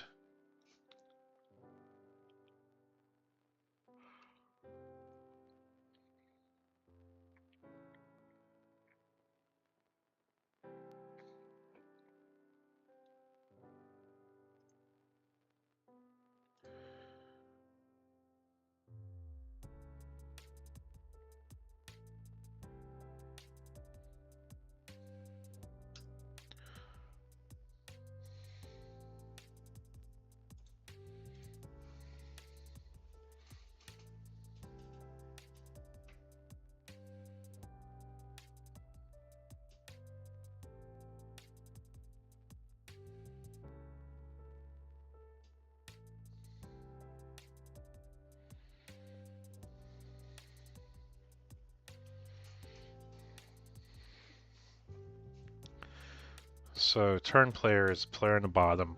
Our goal here in the mirror, I've said a few times, is you do want to be pushing the Strike Freedom button more often than your opponent does for hand size advantage. But also having efficient board clears matters. We're putting Kira underneath Victory, which is a pair. The Kira enables us to do a trade over what? 5 HP. We can swing over the Ale. We can swing over... It's just not great math, really. Or, like, it's not easy math, I should say, with just the Kira right now. Because you can swing and try shrinking, but you will get 2 for 2'd. Draw from Victory does help the mirror a bit, too. And because we've tapped 4 resources with the Show of Resolve and the Kira, it means we can't Strike Freedom Link this turn. We can Strike Freedom and deploy this turn, but that's I feel like that's a bad move if you have to do that. So now with the Kira, you're effectively saying, what do I not want you blocking with to deny value? A common target, I would say here, is going to be that Lifrith, and you just want to get a 2 for 2 here, but you get the draw, so you're effectively getting a 2 for 1. Zalote blocks, so take 3 damage, right? Yeah, because you probably shrank that Lifrith there. If you shrank the big guy, it doesn't change the result of you getting a 2 for 2 and a draw. And the reason you're shrinking Lifrith there is because if you get blocked by it, you don't want to take any damage. The Zalote was going to do damage regardless how you shrank it, unless you like really overspent on it. So that's why that makes sense to me. But we do have V-Dash here. We're going to be resting parts to rest Lifrith. I guess you could have rested that and rested Zalote first, and then you're able to swing, shrink, Lifrith. Because I don't mind a Zalote staying on board. I actually prefer Zalote on board because it can't go for game. Unless you're scared of math coming back at you, I guess. Like, you could argue any way there, but that's just how I'm seeing math, and I think I would rather have the Zalote on board over Lifrith. It's also possible he forgot he had the V-Dash effects. I wasn't thinking about it. I also don't play League naturally, so it's not like a first thing I think of, but it makes sense.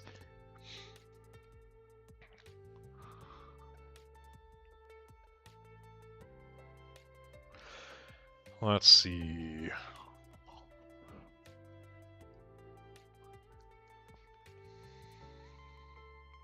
Get another Kira here.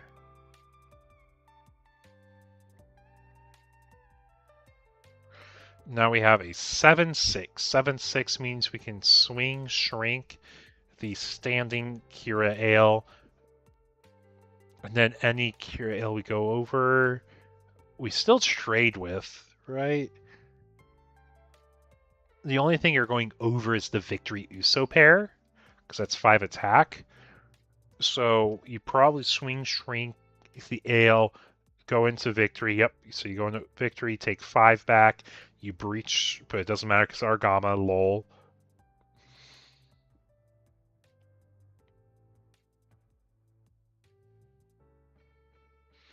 Is there any good math for Zalote here? That's what I'm trying to think of now.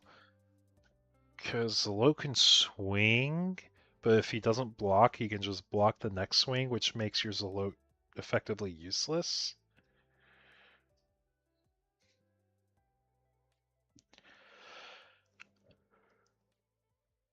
Kira on the Rick, so we're trying to get a 2 for 2.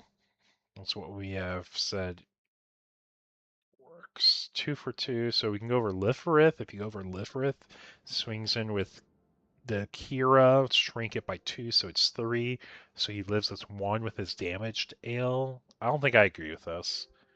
Unless your hand's just all pilots, I don't think I agree with this line as much.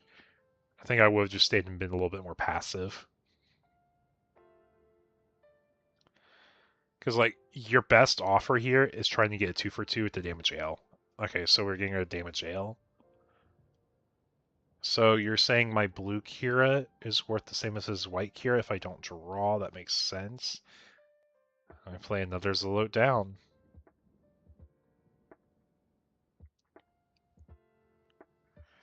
I think we're probably lacking in hand quality right now for the top player.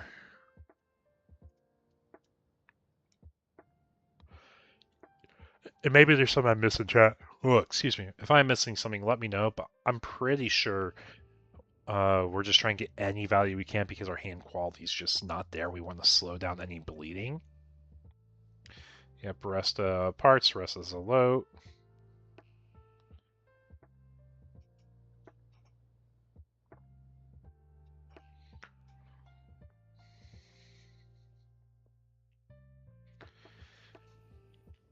So if you swing, shrink, damaged Victory goes down, so it's 3 damage, and same thing is trading into a Zalote. So if you swing, shrink Zalote, you take 5 back. 5 back's not great, so if you're swinging here, you're shrinking one of the either victory or V dashes, whatever you're scared of more.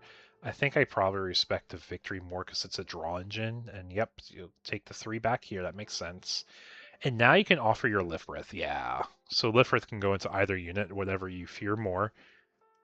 Victory, okay, we don't want him to have card advantage. That makes sense. I can respect that. I also would have respected if you got rid of the V dash with the Kira also. Rick comes down, 1 card left in hand. I think that's going to be a turn pass. Looks like neither player has access to a strike freedom at this time.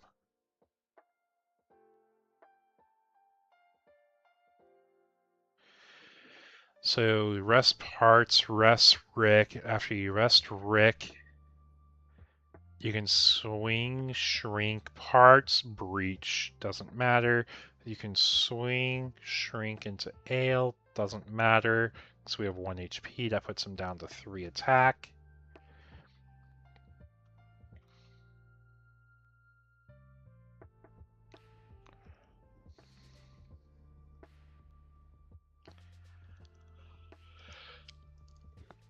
Oh, excuse me.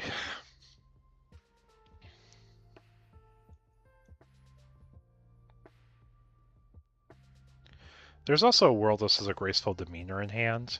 If it's graceful demeanor, things I want to think about is what you're actually bouncing. Oh, our hand size is actually massive. Why did I think we had a smaller hand?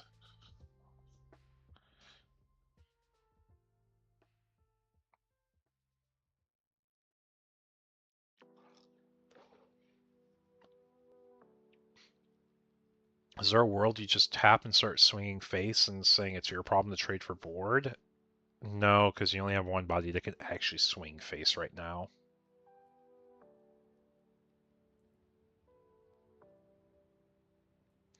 I guess it's also a difference of cards in hand and bodies on board too. The quality of bodies are much better. Play a victory for 3.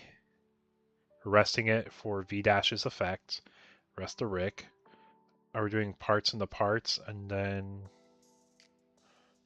Or we could use the Lote into Ale, that's pretty solid too. Is Lote into Ale, V-Dash into parts, shrinking parts. I'm also fine with this. You're taking a body that can't do damage into a body that can.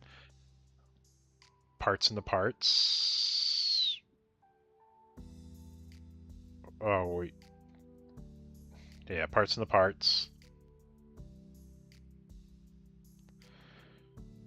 And he values his V-Dash more than he thinks they're Ale's worth. Oh, never mind. We just have Kira Ale or Kira Strike here. Kira Strike means you can swing, shrink, or swing, pitch 2. I don't think you have enough to pitch yet. So Strike's probably just going to get rid of Argama. After you get rid of Argama,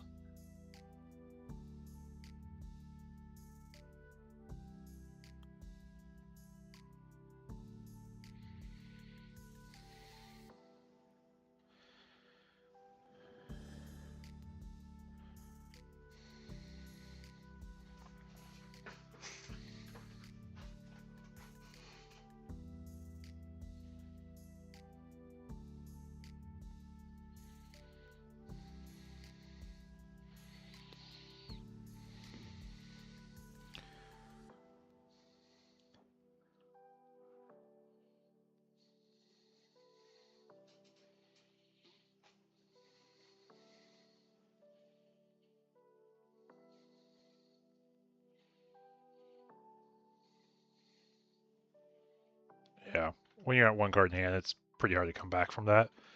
And that's game. Let's see, how many tables we got left? Still got 1 other table playing out. I'm going ahead and go to put on a break. I will be back, chat, with next round shortly. Yeah, we just hit overtime also. It is just a scoop there at the end. But I'll be back, and we'll have round 4 shortly, chat. Oh, not intermission. Be right back.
And we're back, chat.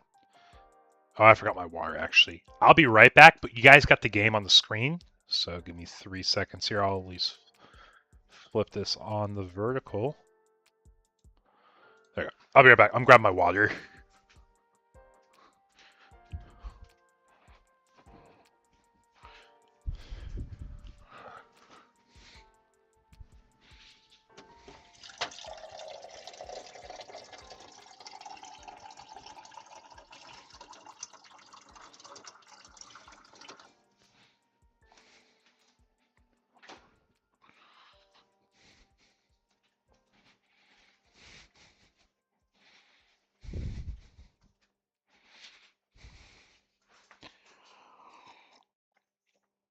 Okay, guys, who's ready for a strike freedom mirror? Table 2, in case you guys are curious, is strike freedom against MF for the pair down. If pair down loses, we do end this round, so this is potentially the final round. But there's also a chance we go one more round with another strike freedom mirror. So we are going to get some high-level strike freedom mirror gameplay. So I've said it once already. Draw engine matters, strike freedoms matter. Those are two things you want to be seeing as often as you can. Because these are, I think one was a strike variant, and I think the other was a pure Kira variant. You're going to see some differences.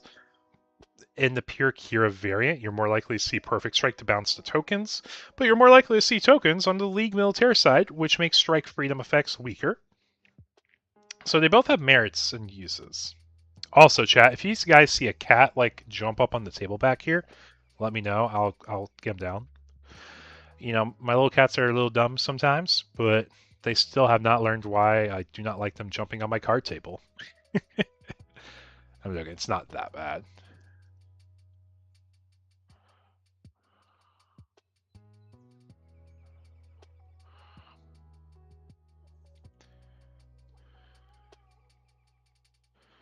Yeah, doing our cuts before the game starts.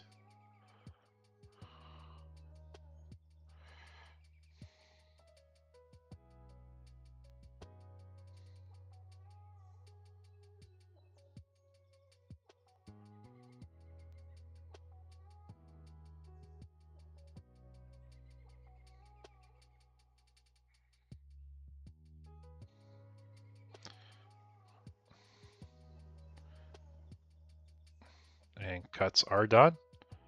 These players are now setting up shields, and we're getting ready for potentially the final round. If I had a better streaming setup, maybe I could be dual casting both games side by side. But this is where we'll be at for tonight. And potentially the final round. Table 2, we have a Fart Buckle against S-Dot. I just want to say that at least once. Draw level pass, pretty common here, no level 1 plays. Now there's a chance we have a level 2 1-cost play over here, Overflowing Affection.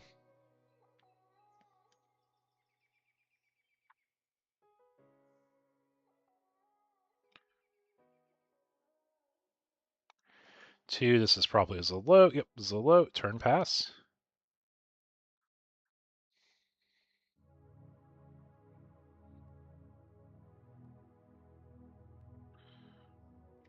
Then Lifrith pass. Draw level 3, which means we can do Rick Doms, we can do, Rick Dias, or we can do Lifrith, and we have a Rick Dias here. Leaning on the 3 attack threshold, probably better for the parts tokens for doing trades. But for all 8 of y'all watching, appreciate you guys watching the gameplay. Let me know what you think. Show resolve, draw 2. We said this is a mirror. It's going to be a grind. Let's go ahead and start taking care of card economy because we're not dying right now. They're not applying pressure, which is the downside of Zelotes and the League Militaire build. You're not as aggressive.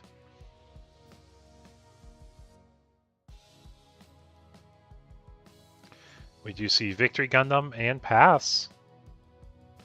Sand draw level 5 with EX for the 5th. Play an OA to start with, saying I'm not happy with hand quality. You probably have an easy pitch target here if you had the OA that quickly. Because if I were in that spot, I would love to play a Silver Bullet, or not even a Silver Bullet, but like just any blocker to build board tempo against. But V-Dash coming down could be bad.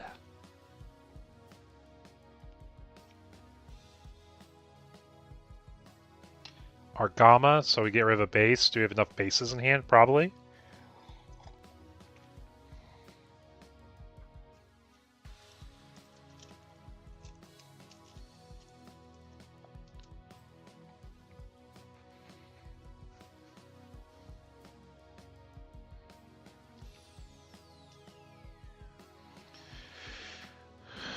And slow pass.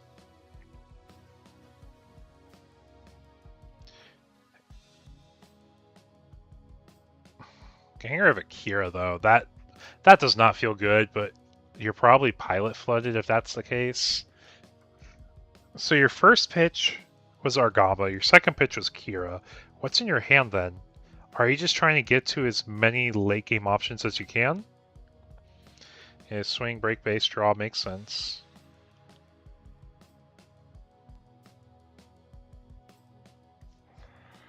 Silver Bullet, turn pass. So now this is where the traditional Kira build is going to struggle a little bit more in the League Militaire. You have a lot of blockers. There's no way to guarantee certain swings and interactions. There is like a player difference where you can force like certain card economies, but 4 HP is just really hard to deal with without like a Link or an Amuro in play. Amuro RX would be really good here because Amuro RX could rest like a Zalote. And when you rest a Zalote, you can start offering 4 attack swings with your own Zalotes into the 4 HP thresholds. It makes Silver Bullet not want to block. It makes you want to probably block with a Zalote or a Rick. And then if you do that, then you have an RX potentially swinging over a Victory, which is effectively free. There is a Kira, so we probably drew into the Ale this turn. Ideal targets to bounce with this. My mind bounces a low. It doesn't matter because he has 2 of them, so it's like saying you have a dead card in hand for purposes of like linking.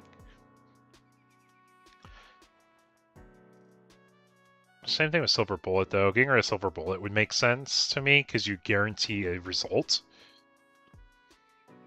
Victory actually. So he's probably going to leave his Ale Strike standing then. Yeah, Ale Strike standing.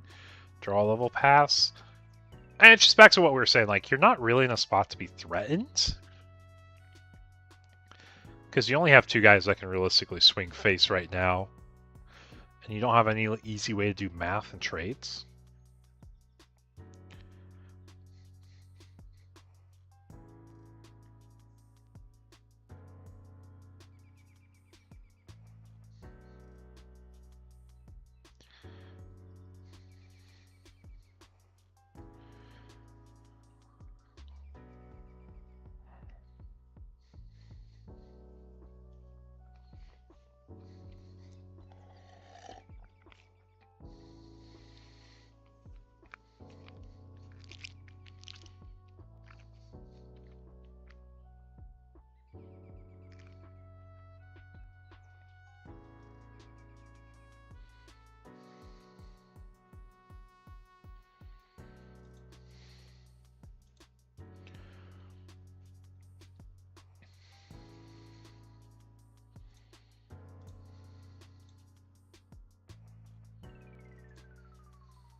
Four for V-Dash, 1 for probably Uso. Yep, Uso V-Dash.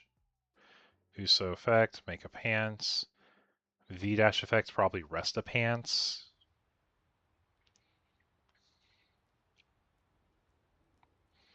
Rest Lifrith. V-Dash probably goes into Lifrith now. It is a 5/6, which means you can trade with Kira Ale. I don't think I mind the Kira Ale trade here.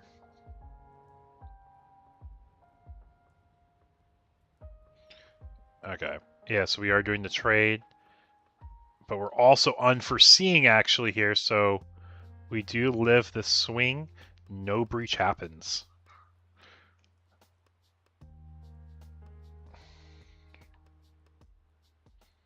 Yeah, very solid unforeseen there.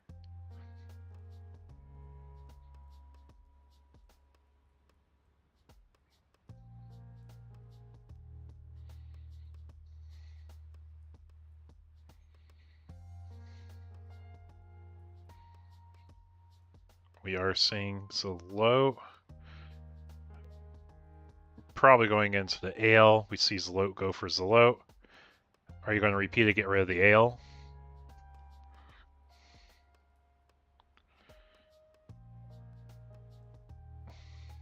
Oh, we care about the trait for victory draws, probably? Yeah, get rid of the ale. Silver Bullet can go over to Lifrith, no issue.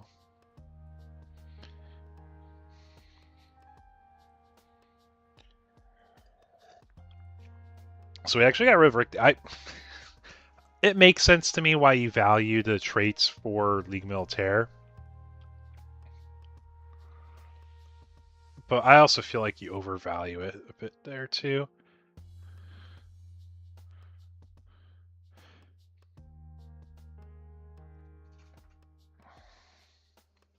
Open up with our Gamma, pick up a shield.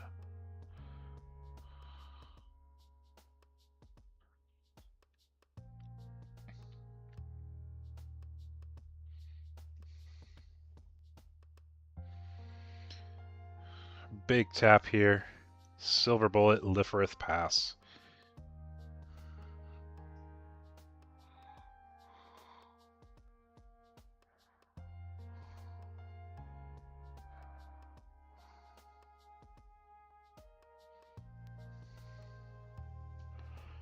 But thank you for all 8 of y'all watching the stream tonight.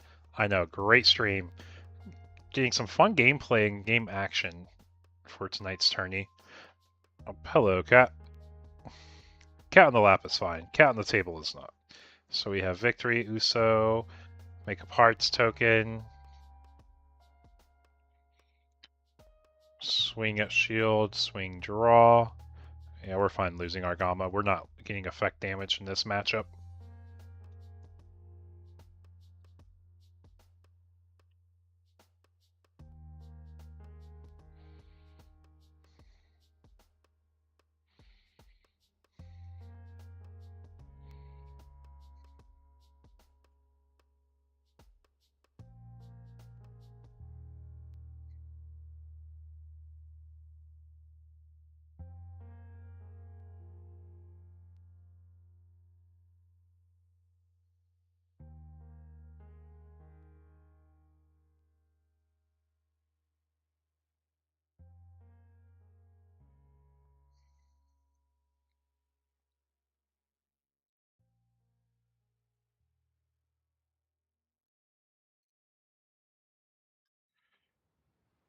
And doing an overflowing here also.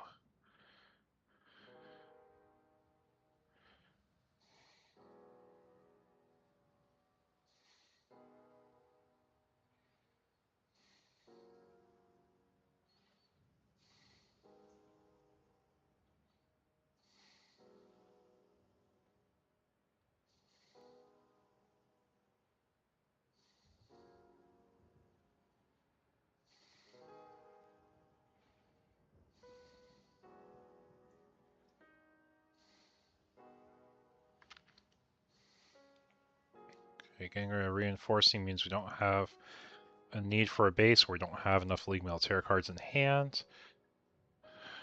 We watched the early Kira pitch, so it's probably hand of bases, if I had to guess. Because we pitch our Gamma for like our first OA, second OA pitch to Kira, and third OA pitches a base also.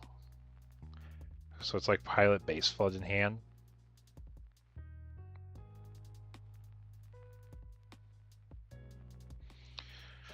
Ale comes down.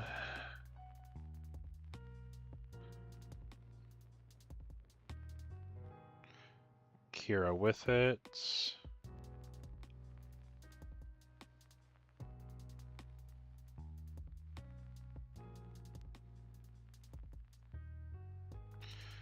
No draw because it's not the correct trait. Probably bouncing Silver Bullet here. Could also bounce as a low, and I think it'd be the same effect for what you care. Silver Bullet. Okay, so we're going to heal the unpingable body. Kira on Silver Bullet, so we're going to swing, shrink, victory, make it a 3 attack body so you can block with any body. Doesn't change what we're getting here. Yeah, so seeing another pilot come down does reaffirm like my early thoughts about the 2 OA pitches of a base and pilot, just saying he's pilot flooded.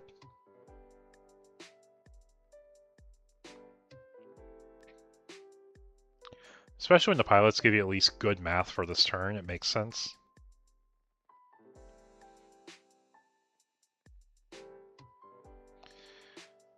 Yep, block was the low. Cat, don't touch power.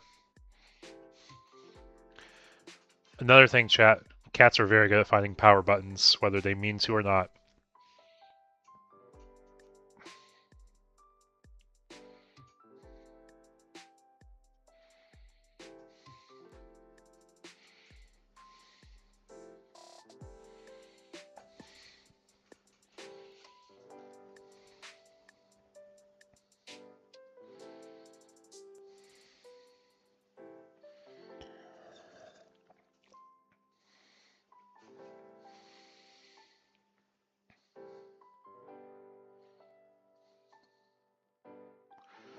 And there's Strike Freedom number 1.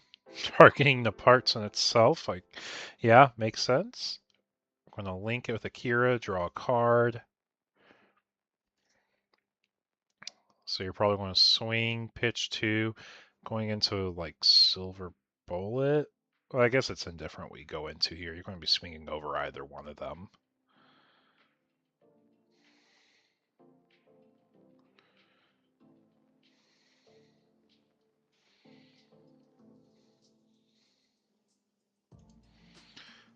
But updates on our other tables. Table 2 is still mid-gameplay also. For League Militaire Strike Freedom against MF. So it's still anyone's tournament to take of the 3 undefeateds. And I don't think necessarily we're in a defining game spot for this matchup yet. But getting a Strike Freedom... I guess I should correct myself. We are in a pretty defining moment. Strike Freedom with Akira Link against a 1-card hand. We're probably winning this. Because we're going to be grinding our opponents out really fast with their hand.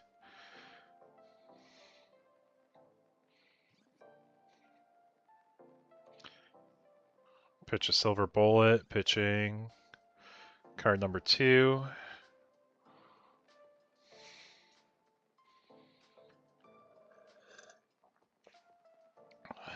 Rick Diaz clone from EB01. Lifrith to the bottom.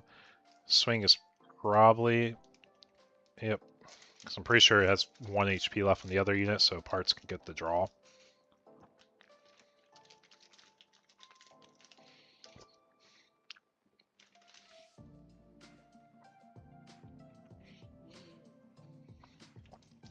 You gotta make sure you get your draw spot as you go through. Like, it's not changing the interaction here.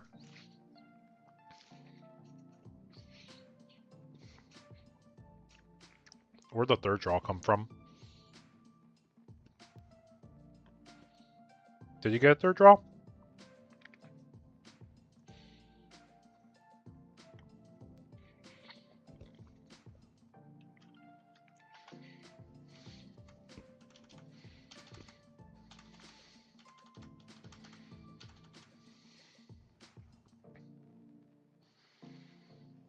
I'm pretty sure he drew 3 cards. Stark Freedom targeted parts in itself. Then he played the Kira. He drew right away for the Kira.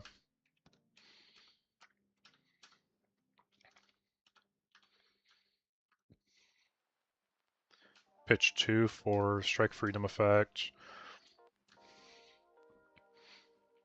Then he did the trade with the pants after.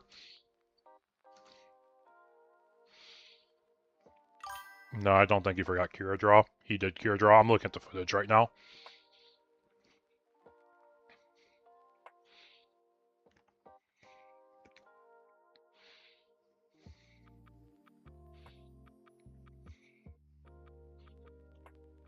I'm just making sure I'm counting the draws right.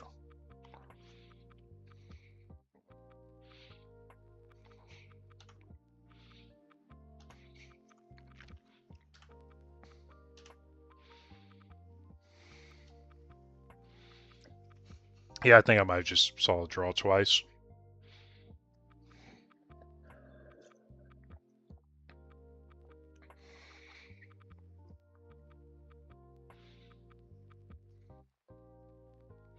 Draw 1, draw 2. Yeah, he just drew two. He just drew two. He's fine. He's fine. I'm seeing things, chat. Ignore me. Ignore me. He's fine. I was like, make sure I didn't like double Z something like that. I'm like, I thought he drew already. But when you have audio one, it's a lot easier to misunderstand what the board states are too. Like very easy. Oh, we got another strike freedom down. Okay. With another can, you do start chaining them really fast too.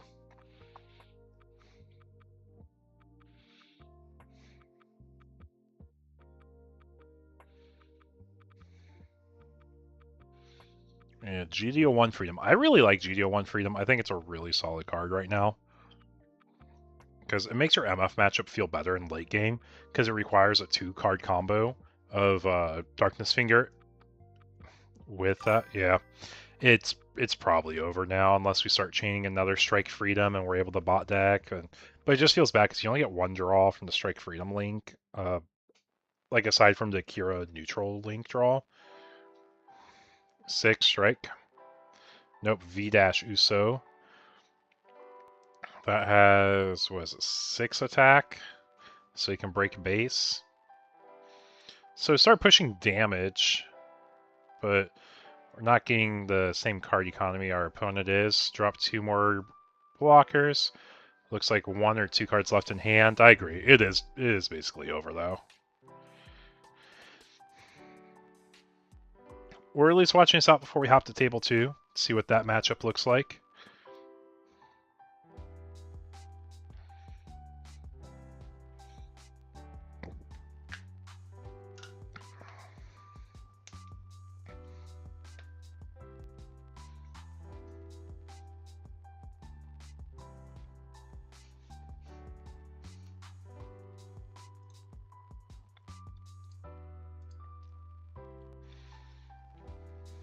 You got half the matches finished for the rounds so far. But tonight's tournament shows Strike Freedom is performing a bit above average. Nothing insane above. It's just like on par for an average deck.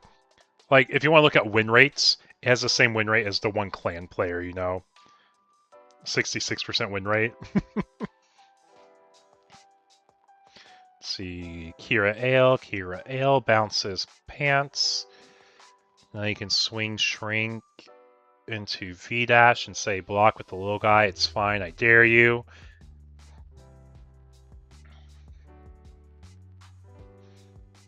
Yep, so Kira Ale, swing, shrink. You're definitely shrinking the big boy that you're swinging into. Because, like, yeah, because you're not pushing damage here. You're winning on cards, so you want to fight for board.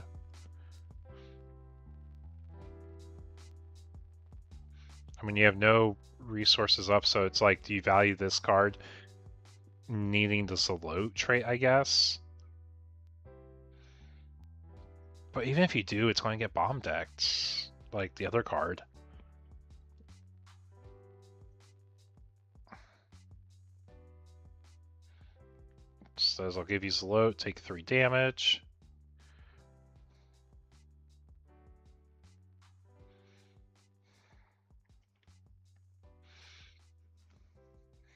Now you guarantee the result you want with Strike Freedom. Bomb decking Lifrith, trading over V-Dash.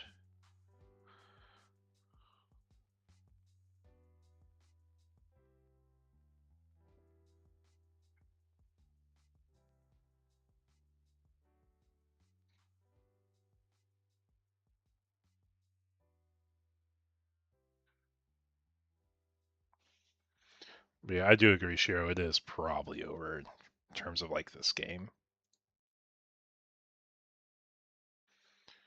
Yep, spend the bomb, trade over V-Dash. Now the board is all yours. He has 1 card in hand, and he is probably not able to come back from that easily.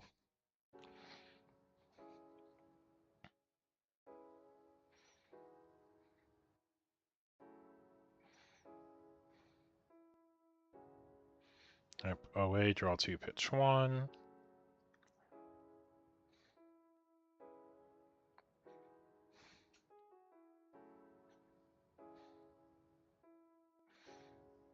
And it makes sense you don't need show right now because you're already so far ahead.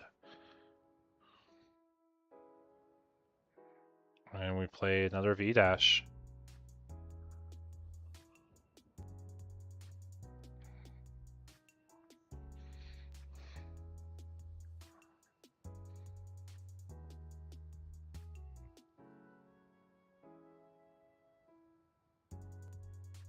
I mean, yeah, you can't do anything else there, so yeah, turn pass.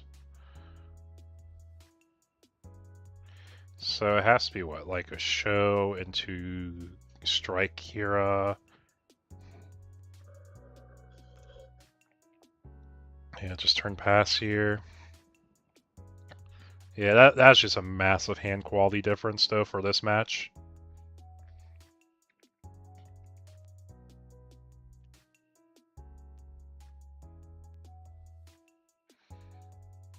Not even the fact that any package mattered in this matchup. It's just purely the fact that our card draw quality was much worse. Uso burst to hand.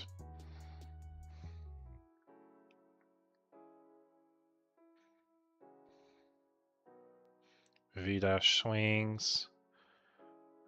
Victory.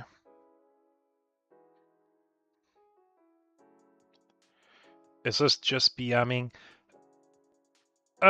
You can say it is. I don't think it really is. Like, we're starting to swing everything in. Like, you just want to make sure you take your time and sequence everything. You're in a good spot. You're not being rushed time-wise. You have plenty of time in the rounds. Like, yes, you're not going to die to a magical 6-link turn.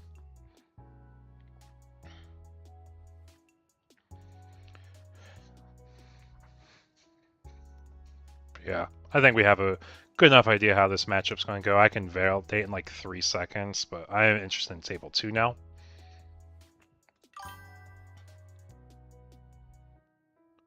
Oh yeah, it definitely does. Like, I get you entirely. Like, it's like, please just send me, like, but you can also scoop at any turn too, you know? So it's like, you can let them have the lethal blow, or you can just say, okay, that's game, we can end it here, you know? But it looks like our MF player is outvaluing our Strike Freedom opponent here on table 2. If MF wins, that is the tournament. But we are staring down an Argama, so we do have to figure out the Argama math first. Oh, we are down to our last life and 1 card in hand, though, too. So it is possible we just get linked for game. Yeah, that's all we needed there. Unless it's an unforeseen coming up. Unforeseen does fix the math and stop us from losing game here. Oh, we have Silver Bullet, too, actually. I think this is also probably just game, though. Strike Freedom's in such a good spot.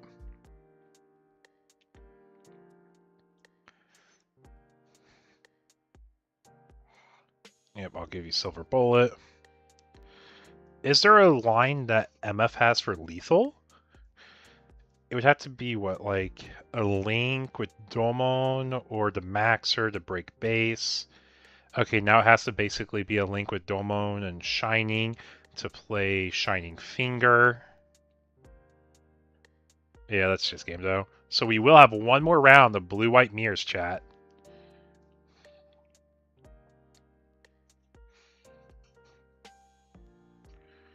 Are we ready for one more round? I'm going to go ahead and fill up my water, and we'll be back with our final round shortly.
And we're back, chat. We are in the final round for tonight's webcam locals. Let's see, make sure I give you the best view possible. Transform, flip vertical. There we go. Making the playmats touch as much as possible here. But we got two blue-white players. One of them being a Dallas local. The other one, I'm not sure where he's from. I just know the other person from Dallas chats. I'm in quite a few Discords. That's one way. I'm very well connected.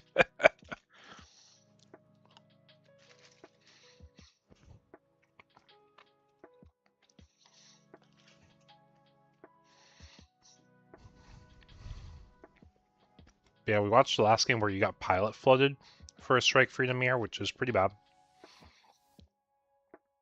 And then we watched him chain extra strikes.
Got my last little bit of sugar for the final round.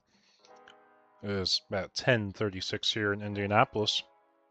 It's also storming outside. I don't know if you guys have seen the flooding we've had here in the Midwest, but we had some really crazy flooding about 5 minutes from my apartment. Like, all to the point where it's just like roads are closed, some bridges have collapsed, some places are completely underwater. They actually got declared as like a national emergency, so there is some federal funding going into it also.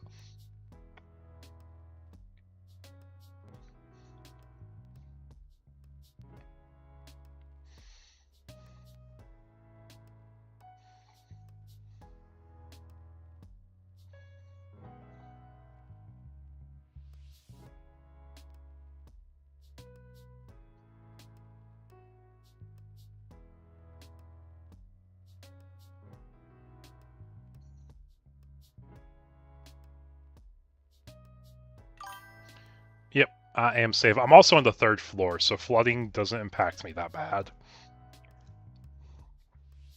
But going in final round, here we are. Turn, draw, turn, draw. You're never really going to see a level 1 play come out for like these slower decks, unless it's like maybe an airframe equivalent of like pitch 1, draw 2 for like a different color. But I don't think you're going to see that in the blue-white combination because we already have OA at level 2. I mean, I guess they could decide every color needs a pitch 1, draw 2 effects. But both our players know what they're doing. They're playing their curve, and they're going pretty adequately paced.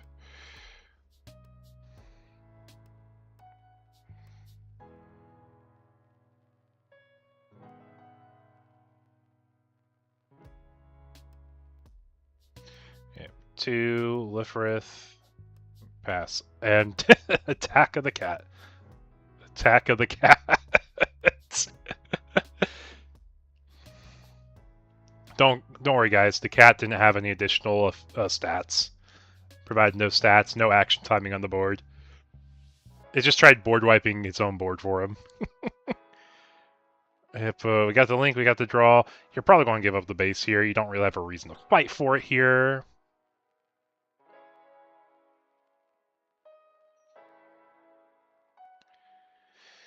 Then turn pass, level 5, which means we could Kira Ale if we really wanted to. I think Kraken EX isn't what we want to do right away.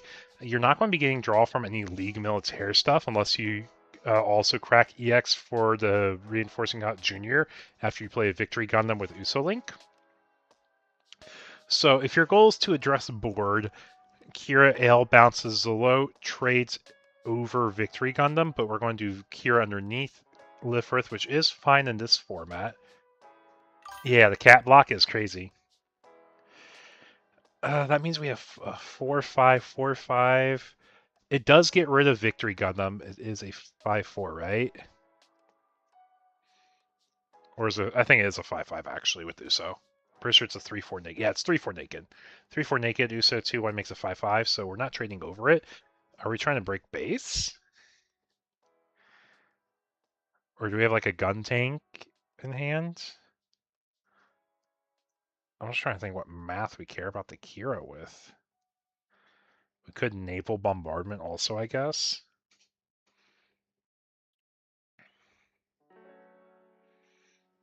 Naval's a card I haven't seen in a moment.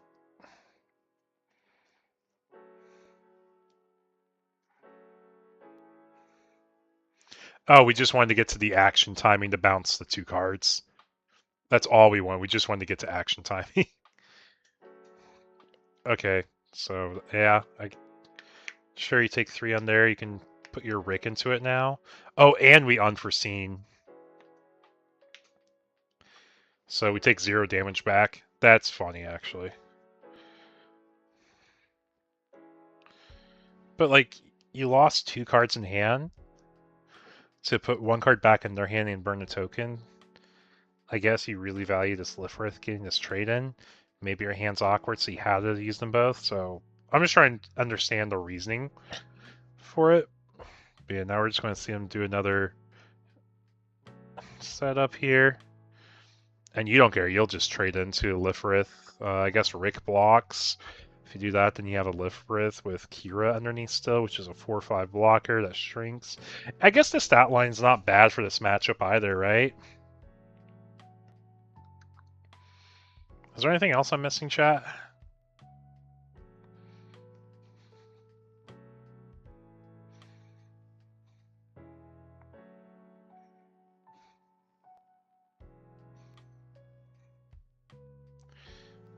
Yeah, so he's technically up still. Yeah, like, sure, it's not the worst in the world. Maybe it's just using what he had in his hand, too.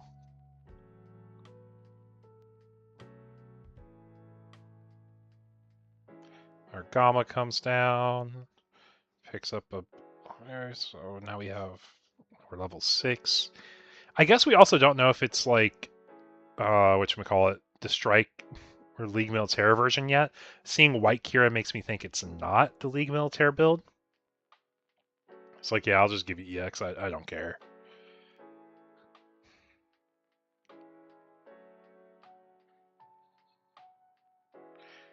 And there's the Naked Ale Strike.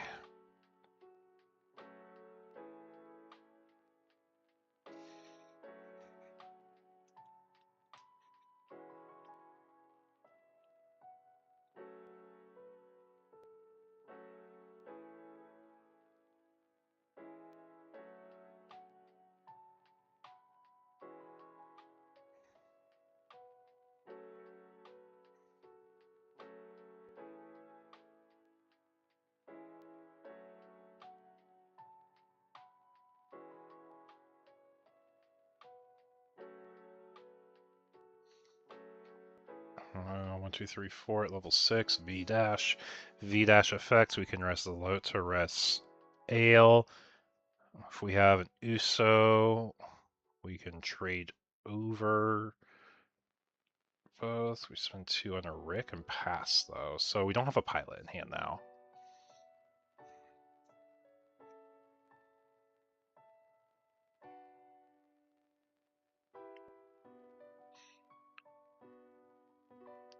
Doing, was it 5 cards against 7 cards now?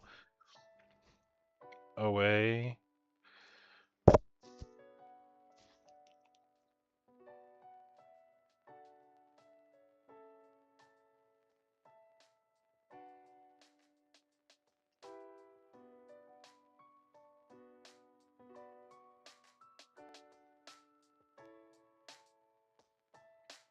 And we're just swinging at the Lifrith. We don't care. We're going to get damage in, which I guess is fine. I don't hate it entirely, especially since you're not winning the late game right now with your hand size. But we dump clip, throw a bunch of bodies on board. We still have our EX, so that means next turn we are going level 8, which means we can strike Freedom. And we got rid of the parts token, which I guess also does matter.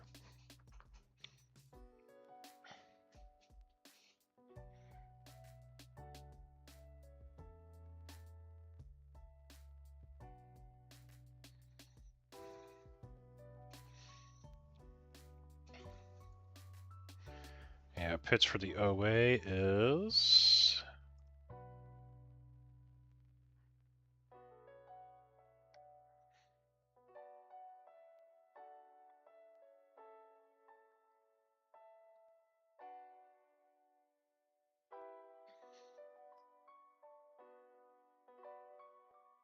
Show, okay. We're just declaring we have enough cards in hand. We're going to be winning hand mirrors.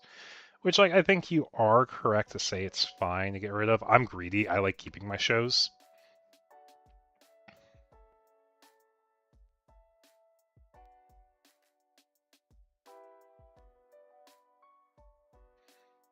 So low. I guess he's also just under the concept like his victory gundam's going to be safe. Because they're sitting behind 3 blockers.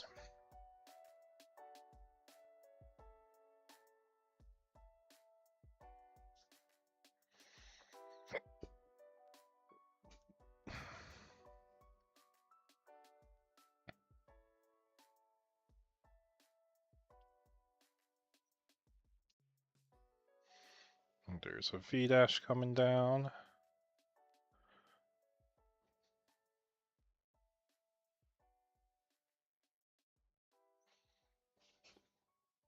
V-1 effect.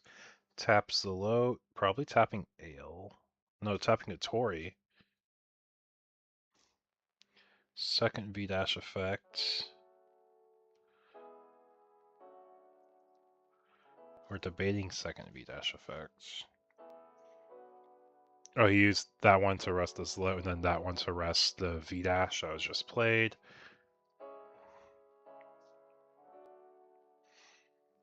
So now it gives you a safe swing for victory if you care about that. Victory's not doing anything meaningful here, and breach won't matter here, but you do get good trades lined up. So let's do V-dash over Ale probably. And if he's doing it over Ale, oh, we're actually burning EX here. Another unforeseen -3 AP. And we say that's fine, you can do whatever swing you want. But now we're minus another card in hand. We're losing hand size fast, chat. And we're not really, making up for it anywhere.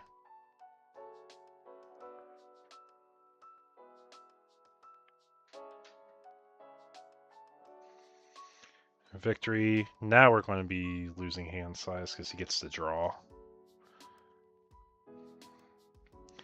Yep, gets rid of the Ale regardless. We got 2 cards out of hand for the Ale to get rid of 1 card off a board. I'm not a fan of that. But I think it's just it's what we've drawn. We have to play it. If he had a Strike Freedom and Kira here, I think it'd be a really bad play, misplay.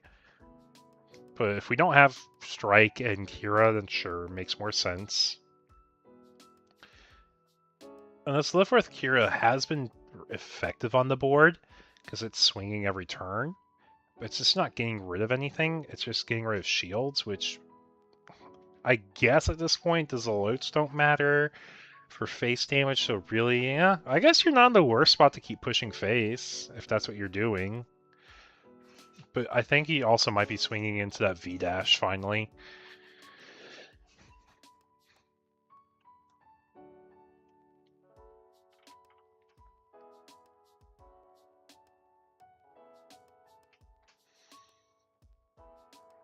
331, so we're level 7. That is a turn pass with all 7 resources up. Chat, I think there's a chance that we're going to see this next turn Strike Freedom come down naked without pilot. Or we just have too many combat tricks in hand. That is also a potential. If it was a show, we would have played show right away. If it was any unit, you probably just played the unit. V-dash effects, Restatori.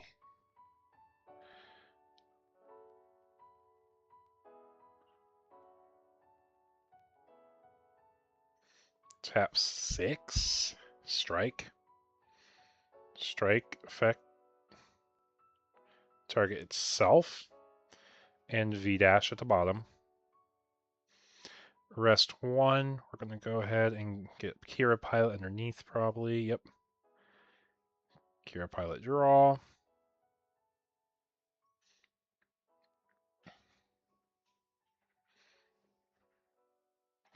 Now you're going to see his V-dash probably swing into the Atori, the one that was targeted, because it plays around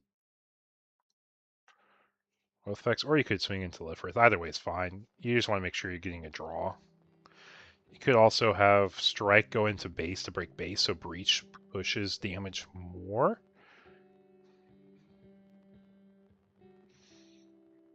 And we might be pitching 2 here.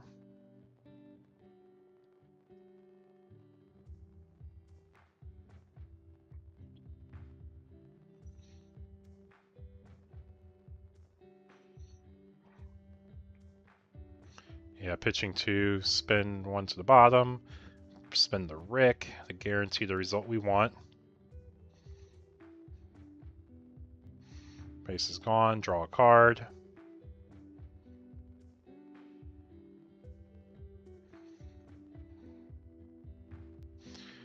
V-dash trades over Lifrith, Breach. It's another Atori. V-dash goes over Atori.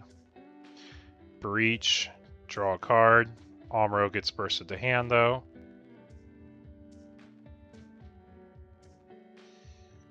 Rick Diasco's face. Salute. And turn pass. Yeah, you have to find a way to basically remove this board. Or at least 2 of the guys on board that are meaningful. And there's a chance he just gets into another, like, Strike Freedom show. I'm just curious, what was in his handout last turn that made him basically skip 7 resources? 2 little guys.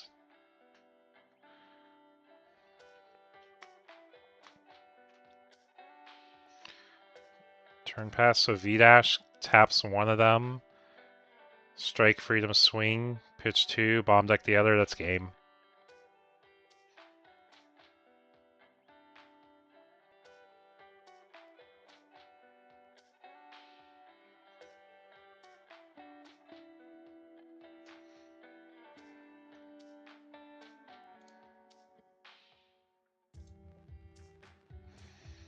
Yep.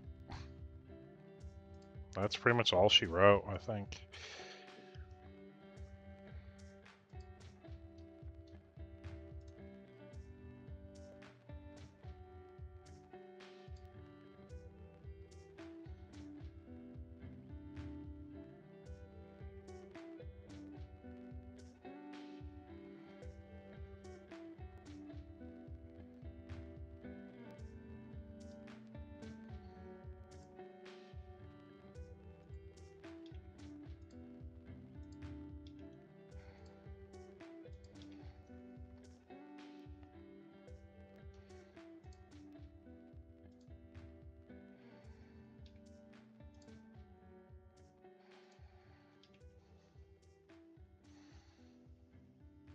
Yeah, Strike Freedom and then goes for game.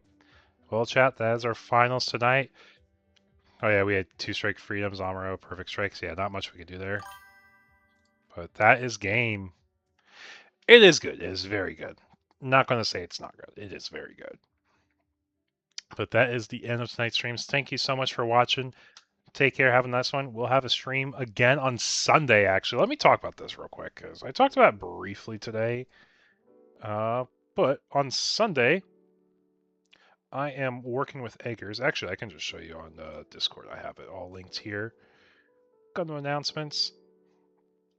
Oh, I think it's regular announcements. I threw it in, actually. Did I not? I could have sworn I threw it in here. Oh, I just had the link. I didn't have the image itself. But on Sunday, if you guys are interested in some more high-stakes Gundam gameplay, Eggman and I are going to be co-hosting a tournament. It is going to be GD05 format. It is a top cut as well, so if you guys are playing top cut, means you're playing Swiss.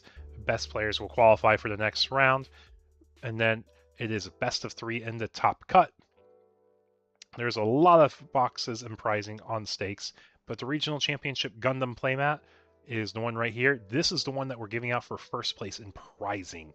Then we have a bunch of booster boxes split across the other rankings as well. So if you guys want to watch a bunch of Gundam, join us on Sunday, 10 a.m. Pacific time, 1 p.m. Eastern. But I'm going to go ahead and end the stream here. Thank you so much, guys.